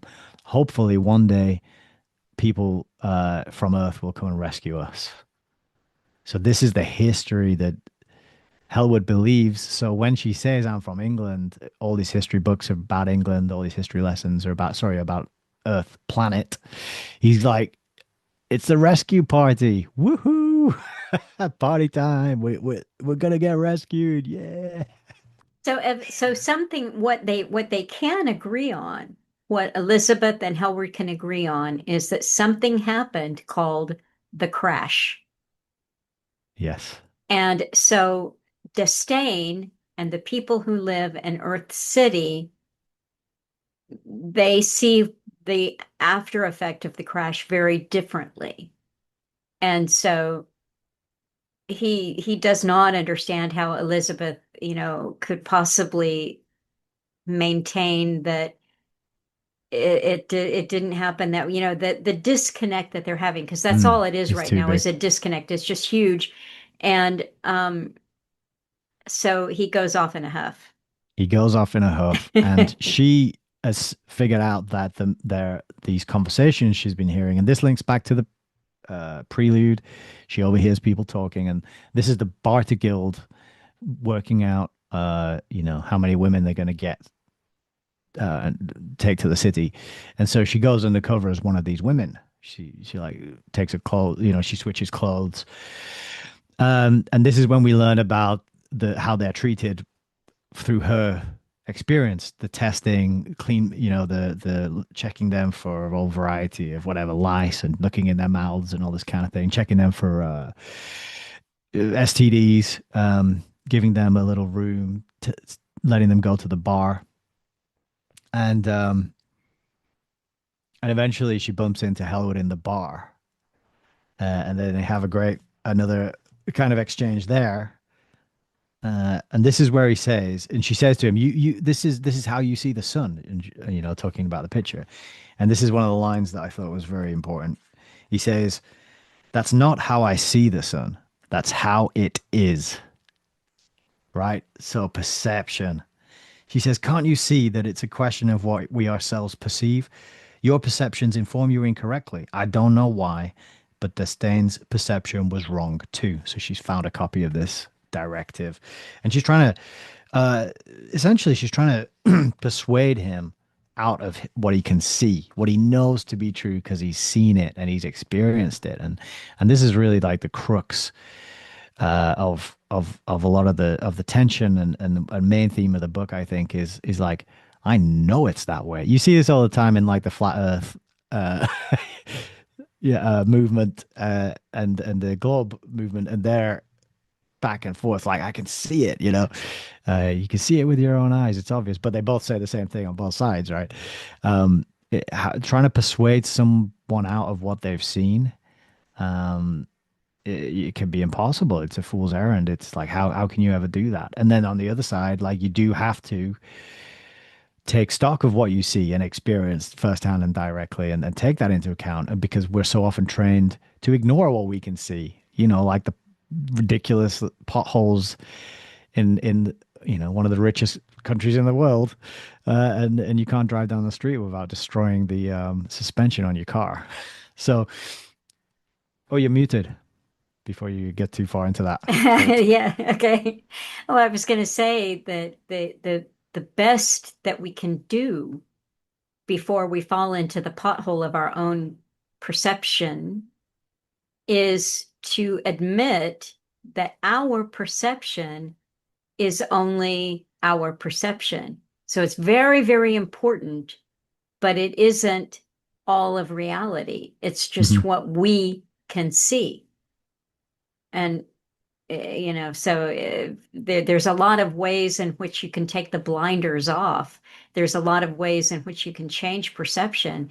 But the trouble is with people who pick a side, and then, as we have here, with the Terminators and Hellward and the people who've actually experienced it, is your perception is still just limited and always will be limited. So how do you work around that? Well, That's it. That speaks to kind of the what you might call. like the perfect conditioning of a system, an artificial system such as Earth City has with its guild system, with its creche and the education. There's a little question mark around it that I have, but maybe we'll finish the story and I'll just make a note to come back to it. Um, because we can kind of breeze through the end like he does in the book, even though loads happens all at once.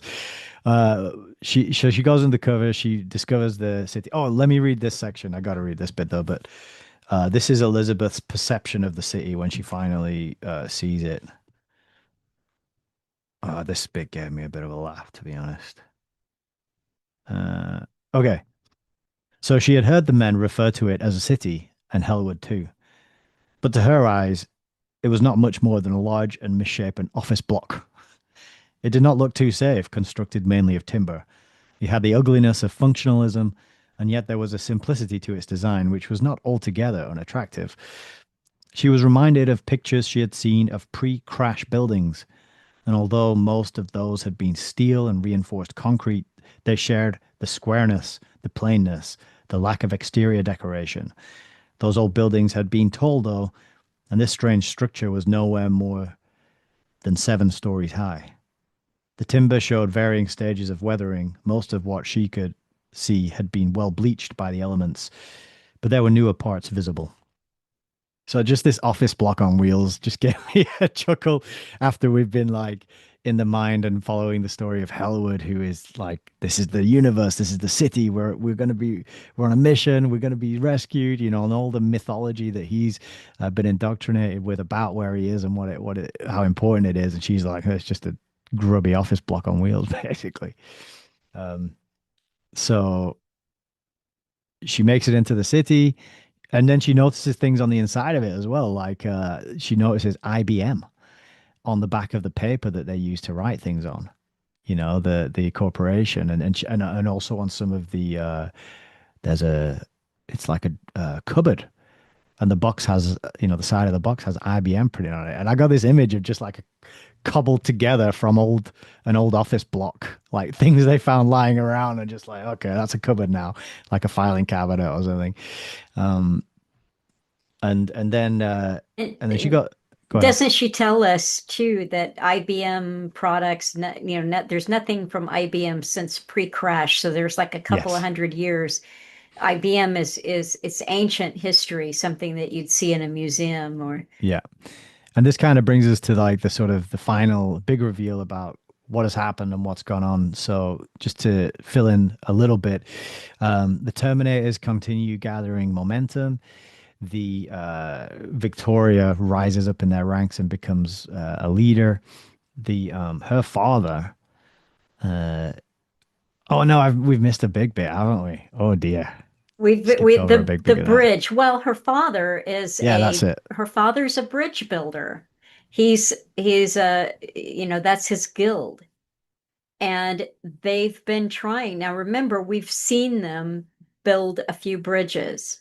And we know that, there was a disaster and a few of the Tooks were killed building a bridge. So it's not, easy breezy, but it's routine work for them to see a body of water and build a bridge from one side to the other. But they have encountered a body of Hmm. water, a lake that is so large that they cannot see the other side. And they keep getting going with the first stage of the bridge. And then a wave comes in and Or a storm. yes, a storm, so they've had repeated attempts to build this bridge. And her father, Victoria's father, he's a seasoned bridge builder and he's pretty much given up. He's I'll just completely backtrack a discouraged. second if that's all Yeah. right. Yes. So this is actually part 5, the fifth and final part of the book, and we're back into first person with Hellwood, and he starts off. There's a storm that's knocked down the bridge that they've attempted to build, and they'd they'd got to this body of water, and he'd taken and they'd never seen anything like it before, and he'd taken Elizabeth there, thinking that she might know something about it because she's so. strange to him and seems to know all this other stuff. And she's making all these claims that are different to his. And she basically tells them, like, you're not building a bridge across that. But they don't believe her. And then they go ahead and keep building these bridges that keep getting knocked down by storms. And it becomes this matter of facing reality or having faith. And Hellwood and Victoria's father go back and forth on this.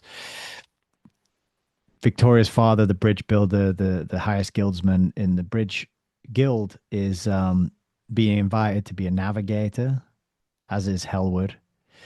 Um, and they have a conversation about this, and it's because they've got so much experience in the world, and there's so much turmoil back in Earth City that they think if they are brought in to be navigators, which is the highest group in the city, that they'll be able to help keep the peace and calm things down a little bit. So there's been this fruitless uh, bridge building effort that keeps failing, and they go back to the city, and this is where Hellwood finds that there's it's like a big protest or a big demonstration with speakers, and Victoria's up there. And he's like rolling his eyes, like, we've got to get back up there and keep building these bridges, otherwise we're never going to get across this water. And there's talks as well at this point of like abandoning the city and building a ship, right? But they're like, well, none of us know. We don't have a ship guild. we don't we can't build ships. So he's in the city. There's all this unrest, and he just wants to get away from it to get back to doing the work and figuring out this problem that they've encountered. And then Victoria gives a speech, and then at the end of it, she announces that her father will give a speech as well. So even he has given up on this project at this point, and he gives a speech to say, look, we can't make a bridge over this thing. It's not going to happen. We can't keep the city going. And then they announce another speaker, and it's Elizabeth. So there's been some time elapsed. Elizabeth's made contact with the Terminators, and I've got a bit of a speech marked up that I'll read here because this is pretty much the finale, the grand finale. Um, so from the platform, Elizabeth said, listen to me. Elizabeth said she was going to tell us about Destain. I listened with the others. Francis Destain was a particle physicist who lived and worked in Britain on Earth planet. He lived at a time when Earth was running critically short of electrical energy. Elizabeth recited the reasons, which were essentially that fossil fuels were burnt to provide heat, which was converted into energy. When the fuel deposits ran out, there would be no more energy. Destain, Elizabeth said, claimed to have devised a process whereby apparently unlimited amounts of energy could be produced without any kind of fuel. His work had been discredited by most scientists. In due course, the energy that was derived from fossil fuels had run out, and there followed on Earth planet a long period now known as the Crash. It had brought to an end the advanced technological civilization that had dominated Earth. She said that the people of Earth were now beginning to rebuild, and Destain's work was instrumental in this. His process, as originally outlined, was crude and dangerous, but a more sophisticated development was manageable and successful. What has this to do with halting the city? Someone shouted. Elizabeth said, listen. Destain had discovered a generator which created an artificial field of energy which, when existing in close proximity to another similar field, caused a flow of of electricity.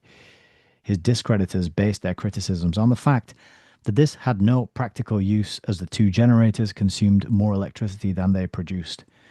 Destain was unable to obtain either financial or intellectual support for his work, even when he claimed to have discovered a natural field, a translateration window, as he called it, and could thus produce his effect without the need of a second generator. He was still ignored.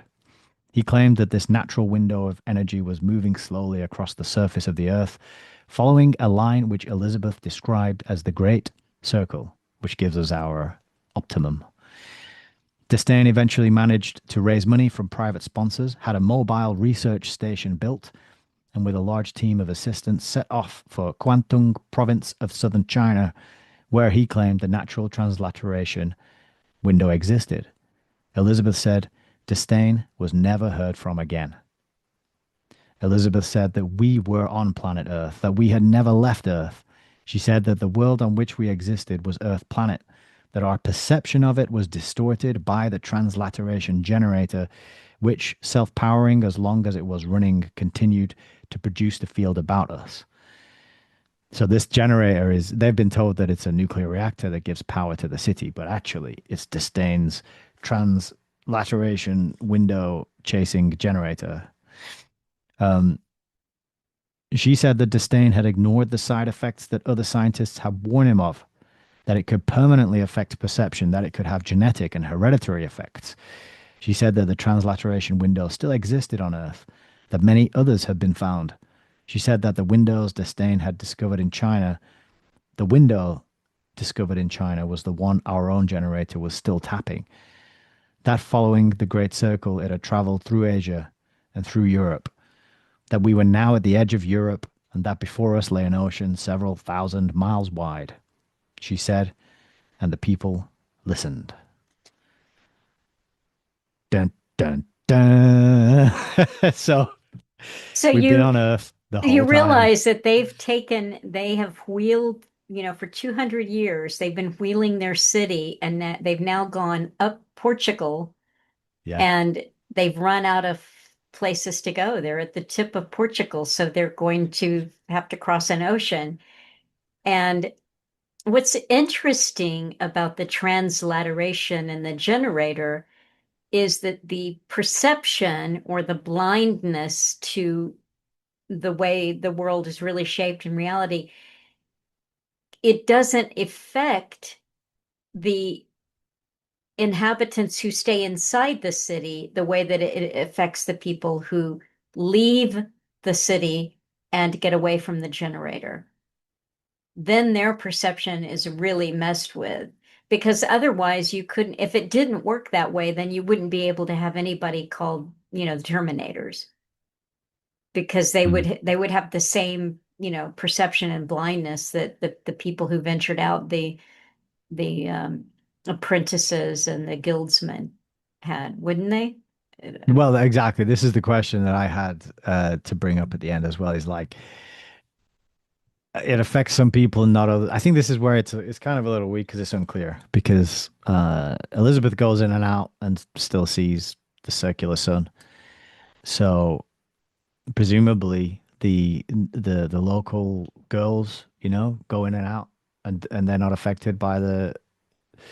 It's weird. What would happen if, because it's on the edge of it when he goes down past, it's described as the clothes like they distort and have to be taken off. They no longer fit. If he'd have But just but what we don't actually know is whether or not that's true. You see, we don't, mm, I mean, we're left with these mm, questions because he sees them yeah, as shrinking and then spreading out. But is that really what happens? yeah. So yeah, I'm interested. Like, if he'd have just let go, would he just popped out the other side and been fine? That's the thing, isn't it? Like, yeah, and we don't know exactly. But it seems to be having been born there and conditioned with their systems and their structures, and that from inside it does mess with the perception. But yeah, that's the big reveal at the end. They've been traipsing across a continent, and they finally hit untraversable sea. And then the very final scene is Hellwood, uh, because he can't agree with any of it because he knows what he's seen and he's witnessed it and experienced it, and he goes off out of the city towards the where they're building the bridge to try and cross the ocean, and Elizabeth follows him, and then he gets up on the beginning of the bridge that they most recently built, and he walks to the very end, and she's just watching him from a horse, and then he jumps in the ocean and watches the sun go down, and you think he's just going to try and swim it. He's going to swim it. Like, he's going to prove that he is right and he knows the shape of it. And then in the last sentence, he turns around and swims back to shore. And that's the end of Inverted World by Christopher Priest. Yeah. So, it, one of the things like I said, it wasn't without some interest, but I just, like I said, maybe unimportant was the best thing. I didn't feel that there was anything there that opened my eyes to a bigger underlying, this is how the world really works. It just felt so one-dimensional, really, at the end of the day for me. And so I kept thinking, well, what can I talk about here? What can I say? What can I say about Christopher Priest? And I found that, looking into him, I couldn't really bring anything Also of one such. dimensional. Yes, he's just your typical, not doesn't seem to have a lot going on except his own obsession with writing science fiction and a string of women that he marries and divorces that are, like all science fiction writers and feminists and they're just all of their day. There's nothing that transcends their time. And this Uh, this novel was written in 1974, and it has so yeah. many of the themes of everything, make room or Soylent Green, Yeah. or it's a novel that is solidly of 1974, where Yeah. we're going to run out of fossil fuels. And, there's too many people. We've got, overpopulation, or we don't have enough population. And then, something happened with the crash. And then we find out, well, what was it? It was the end of fossil fuels. So it's just, there's nothing in Priest's mind that transcends the time and place that he's in, which I Hmm. actually found fascinating because if I saw The Prestige and I looked at some of the other books, to get a description of what he wrote, and he plays a lot with themes of time and memory and the way that memory and time can play tricks on you. One of his most acclaimed books. I'll see if I can get to it. But interestingly, if there's a thread of who gravitates towards working with that kind of material because Christopher Nolan, Yeah. yeah, he Of course. directed, The Prestige, and what did he do as well was Memento. Was Yeah. yeah. Memento, he did Inception, which is all Yes, about dreams and yep. time Hmm. speeding up and slowing down. He And did Insomnia, which oh, I haven't seen that one. Interstellar. Have you seen Oh, Interstellar is Yeah, another one. yeah. And then another one, Tenet, Oh, I didn't which is see all about that. reverse time, and you go through a door and you Ah, pop out the other side, and everything else is in reverse time, and it's a bit okay. weird, that one, a bit trippy, but I think he peaked with Prestige and Inception personally, but Yeah. So, but but it's yeah. playing with these themes of time, and that seems to be what Christopher Priest is also playing with. I think one that sounded, not that I'm eager to dip back into his work, but he did one called The Affirmation, which Uh-huh. yeah, it sounded pretty good. It said, okay, after the breakup, unemployment, breakup of a long-term relationship, tries to escape his self-perceived newfound social marginality through creating an intricate fantasy fiction. And so in this, he's the jackpot prize for what he's going for is a complex medical and neural operation called athanasia that will ensure immortality.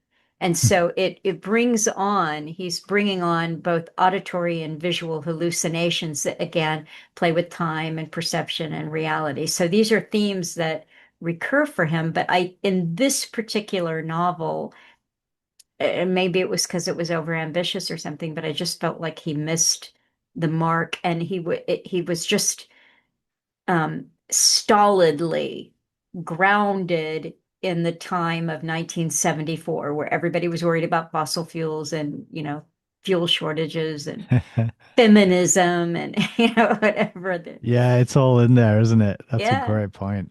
Just for he sure. doesn't transcend his time at all. No, no, it's kind of it won't go down in history as a classic sort of uh uh piece of literature that people kind of turn to and read again and again because every time you go back, there's things you missed or there's new things to discover. You know, some books are like that. You can read multiple times and you get deeper and deeper and see things you missed. And this is like, oh yeah, it's exactly the same as it was the first time I read it. Only I've changed, so I can see, the fossil fuels run out. Okay, like, oh, we got to import some people because the population's low. Okay, in that sense, it does describe reality. Oh, people's perceptions are managed to keep them working and under control and to make sure they're stable.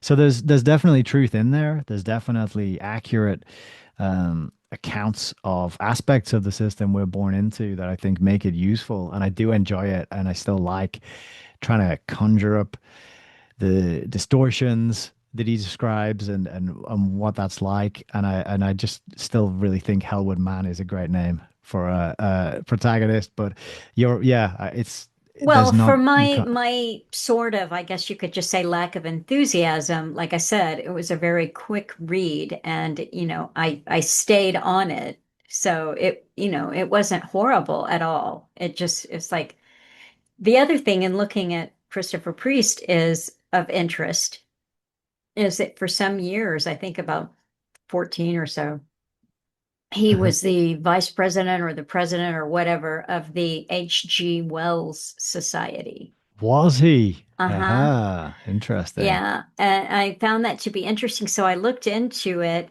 but even that wasn't as juicy as I hoped that it would Was it be, not? because it purported to be about the promotion of H.G. Wells' thinking and his writing and keeping it relevant and keeping it in front of people and all of that. But it seems to be that it leaned more towards uh, just the novels that H.G. Wells Hmm. wrote more than anything else. Most of the people who had the presidency were novelists or writers or journalists. There was one exception. He was a British politician, and his name escapes me right now, but Mhm. he was um, a politician. But for the most part, it seemed to be focused more on fictional work. At least that's what I got at a glance. Now, I did read that this H.G. Wells Society was actually started in the 30s when H.G. Wells was still alive. And he was kind of lukewarm on it. And I Ah. think the person lukewarm to the point of, why are you bothering to do this? I don't, your aims, what you're trying to do, I don't see it. So I think they were really trying to probably at that time popularize some of his thinkings about like open conspiracy, some of the nonfiction ideas that he had, but he blew it off. They kept it going for a while, and then it seems to have evaporated from, the 40s into the 60s when it was revived again. And I think Hmm. probably when they revived it, it was a little less ambitious, focused more on the fiction writing. Yeah, So, I mean, for most of my life thought that H.G. Wells was just a fiction writer, and yeah. I think it's one of those open secrets, I suppose you might call it, is that like, well, no, he wrote a whole bunch of other things as well, and but it's just not so well known at all. I started my email series with his book, The Open Conspiracy, because when I started learning about these things, I just couldn't believe that was the title that he picked and that it's out there and published. And I've got a copy, I found a copy in a secondhand shop for a couple of quid. I'm like, he actually published a book called The Open Conspiracy, just so yeah, it's probably one of those uncomfortable things about the man that they want to, oh, don't mention that bit, just focus on the time traveler and Yes, the other yeah. fun stories that he did. So, that's at the end of the day, Christopher Priest is a solid, well-respected sci-fi writer and, plays a lot with time and perception and memory. And these things are fascinating to me. So, Yeah. you know. He did. I have mentioned it before, but I will mention it again that he actually praised Christopher Nolan uh, adaptation of The Prestige because Nolan changed the ending, uh, and Christopher Priest said that Nolan's ending was better than the book, which you don't hear of happening very often. Yeah. So just to remind people that Prestige, yeah, is a great film and definitely worth watching a couple of times if you've got time to do that. You know, you're Yeah. looking for some, uh, and it's got some good big names in it as well. Bowie in one of his few, very few feature film appearances, makes it. He plays Tesla. So yeah, it is one of the better ones out there if you are going to spend some time on a film. Yes. Yeah. I'll have to rewatch it because I enjoyed it the first time I saw it years ago. But okay, so here's the deal, Nick. I just want to Hmm. tell you that both of us said in advance, eh, we're back and forth. And I said, I don't think we're going to have that much to say about it. I think we can definitely get this done, one and out. But look at the time we spent. Well, I think it has to be said that you and I are long form talkers, and yes. that's the way it is. So, It's the way it is and the way it's always going to be. yep. You know, I might even get longer. We'll see. Yeah. But I do think it's much needed. I think I certainly enjoy our conversations. I hope people out there listening Yeah. do as well. But yeah, I like this book. I'm kind of a little more of a fan of it than you are, I think. Just because I don't know, it's just something about it. Maybe because I've read it before, or I've had it in my collection for a while, or I just like twisty endings, or I like the kind of, Well, uh, I did not see that ending coming. So you could have, no, no, and I also it's don't have, yeah, environmentalism. Boo. yeah, yeah. Um, no, I don't resent reading it at all. I don't Okay, resent the good. time I Phew. spend on it. No, no, I Yeah. don't. Part of me So was like, oh, she hated it. Oh no. And I suggested no, it. No. no, That's good no, then. no. It That's good. was, sometimes it's nice to put a little chewing gum in and just kick back and, you know. Well, and actually listening to us tell the story in what, 2.5 hours almost, it saves people time because if I mean, it's probably about, I don't know, 4 or 5 hours of reading, something like that, would you Mhm. say? So there you go. You can shave 50% of your time back by listening to us describe it instead of reading it yourself. That's a good That deal. that is a good deal. And you did a great job. I knew you'd show up with the goods and you'd be able to take us plot point by plot point through it. You're very thorough that way. But so I have an idea that I want to Uh-huh. discuss with you. So we have said, I think I told you, but the people voted. The people have decided. Yes. I put while you were in Vietnam, I put it out to vote whether it would be The Diamond Age by Neil Stephenson or Rainbow's End by Werner Vinge. Yeah. And the vote was decidedly, I think it was about 75% for Hmm. Rainbow's End. So Yes. that's our next one. Good. But I'm just going to put this out and see what you think about it. And if anybody else pops up with an opinion, there are a couple of suggestions have come to me, and one of them is 1984, Mm. which I have read, but I wouldn't mind reading it again. But the one that came to me without suggestion is Arthur C. Clarke.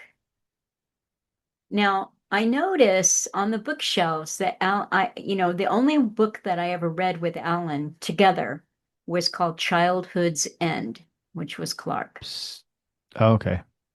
It's a quick read, it's good. But of course, he talked about 2001 Space Odyssey and then the follow-up novels, and I have not read them. I've Hmm. only seen I haven't read them. But I noticed the other day when I was looking on the bookshelf that Alan had several Arthur C. Clarke's in addition to that. I think there's a Foundation I think that's trilogy or Asimov. oh, that's Asimov. So Yeah. what was it? Was Clark? It was something of Clark, but that's Asimov. We could do Asimov if you Yeah, haven't I done if had you that. haven't. Yeah. I found I bought my a copy of the Foundation trilogy in a chip shop Yeah. here in England. I was standing there waiting for my chips, and I looked down, and there was a basket, and there was all these trashy, terrible books in it, and there was like an old, I don't know, 60s or 70s box set of the three. I got it for like a quid. I was really happy with that. So I have read that Well, one long, long time ago, but all the okay. ones you just suggested sound good to me. Well, 1984, I could yeah. do again. Um, Alan's Foundation trilogy, it's one book with it all in there, oh, nice. and it looks ancient and like he probably got it for a quid somewhere. But then right next to that was one other Clark, which the name escapes me right now. It wasn't Childhood Zen, but it was something else that I'd never read, but he had it. And then of course the whole, the space books. So Yes. No, they all sound like good options. Um, so Rainbow's End next, and then one yeah. of those. Yeah. Well, I tell you what, why don't you choose which comes next after Rainbow's End? Oh, now You, here? well, you don't have to do it now here, but if you want to, if it's right in your head, do it and we'll commit. But Out of all those, the ones that personally would like to go through are the 2001 books. all right, let's do it. After having heard Alan talk about them, having never read them, Yeah. so I'm going in kind of blind. Oh, I've read one Arthur C. Clarke that he co-authored with somebody else. It was a really weird one. Um, but other than that, I haven't read a thing of his. So Yeah, the I only think one that'll be that a good I've one. read is Childhood's End, which was really good. It's Okay. a yeah, good story, but I've read it and I haven't Mhm. read the Space Odyssey. So, Yeah, Space Odyssey trilogy. yeah. That's got my vote for All right. sure. Well, let's do it. Let's not even put it out. We're gonna commit to that. Yeah, I'll be excited about that. Brilliant. Yeah, I'll hunt down a copy. And Okay. yeah, I'll look. Is it so? It's a trilogy, right? 2001. What are I'm the other pretty two sure it called? is. I don't It's even know. let's I'm gonna look it up right now. I think then the I know the next one is it 2010, but let's go with Arthur. I'm the world's loudest typer. it's good to mention it though, then people know what to look for. But is it not Yeah. 2100? Space 2100, I think. Okay, so Space Trilogy. Here, let's go. It's going to give you C.S. Lewis in it. Yeah, no, Arthur C. Clarke Islands Oh, in nice. the sky. No, I don't want that. Let's just go over here and see Space Age. Why is nothing ever quick and neat, huh? Okay, here we go. It's the Space Odyssey series. 2001, A Space Odyssey. 2010, Odyssey Uh-huh. 2. Oh, there's two more. There's actually four. Oh, Then, okay. yes. Okay, so 2001, A Space Odyssey was made into a 1968 film.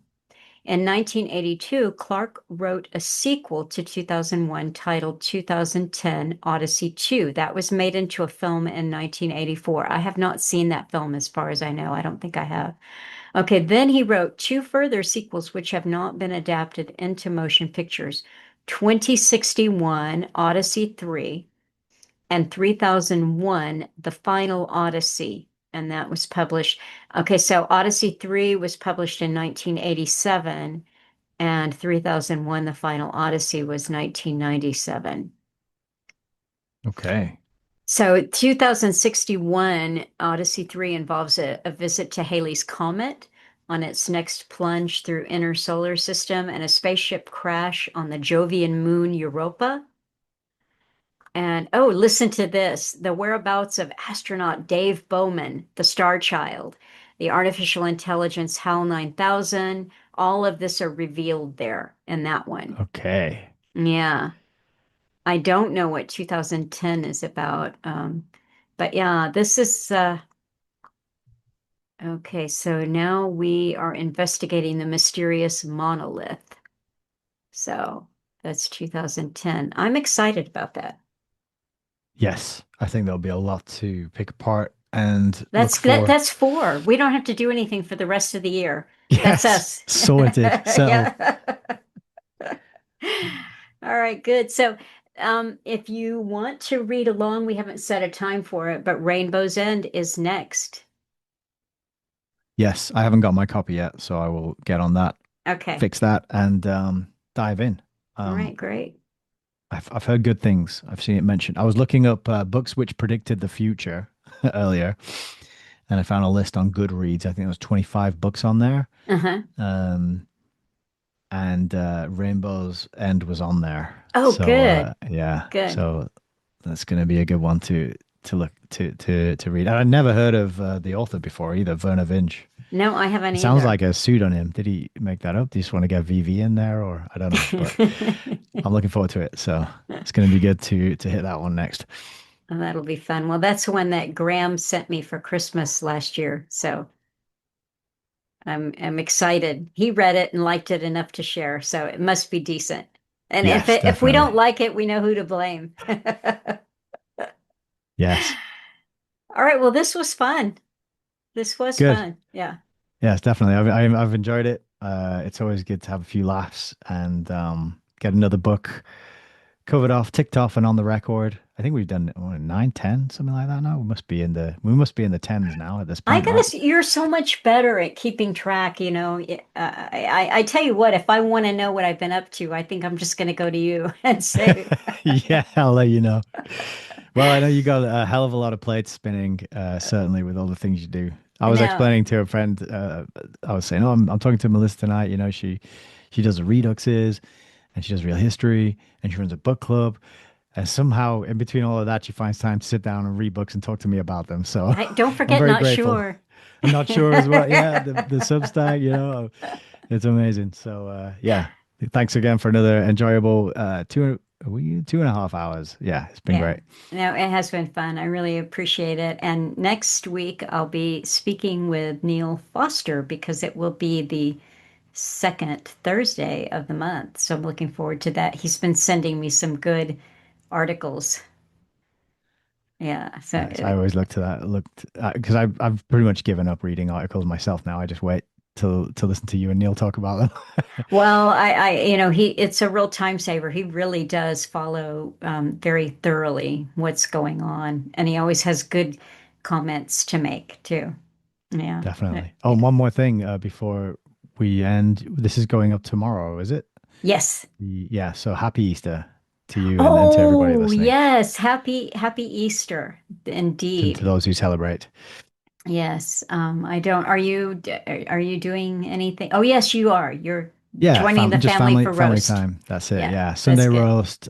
Take my mum to church, and maybe have a few beers the night before as well. So we'll see. That's the plan so far, but I'm looking forward Okay. to it. Well, that sounds I like a hope good everybody plan. enjoys their chocolate eggs. Yeah. All right. Well, thanks so much. And thank you all. And I'll see you next week. Bye bye.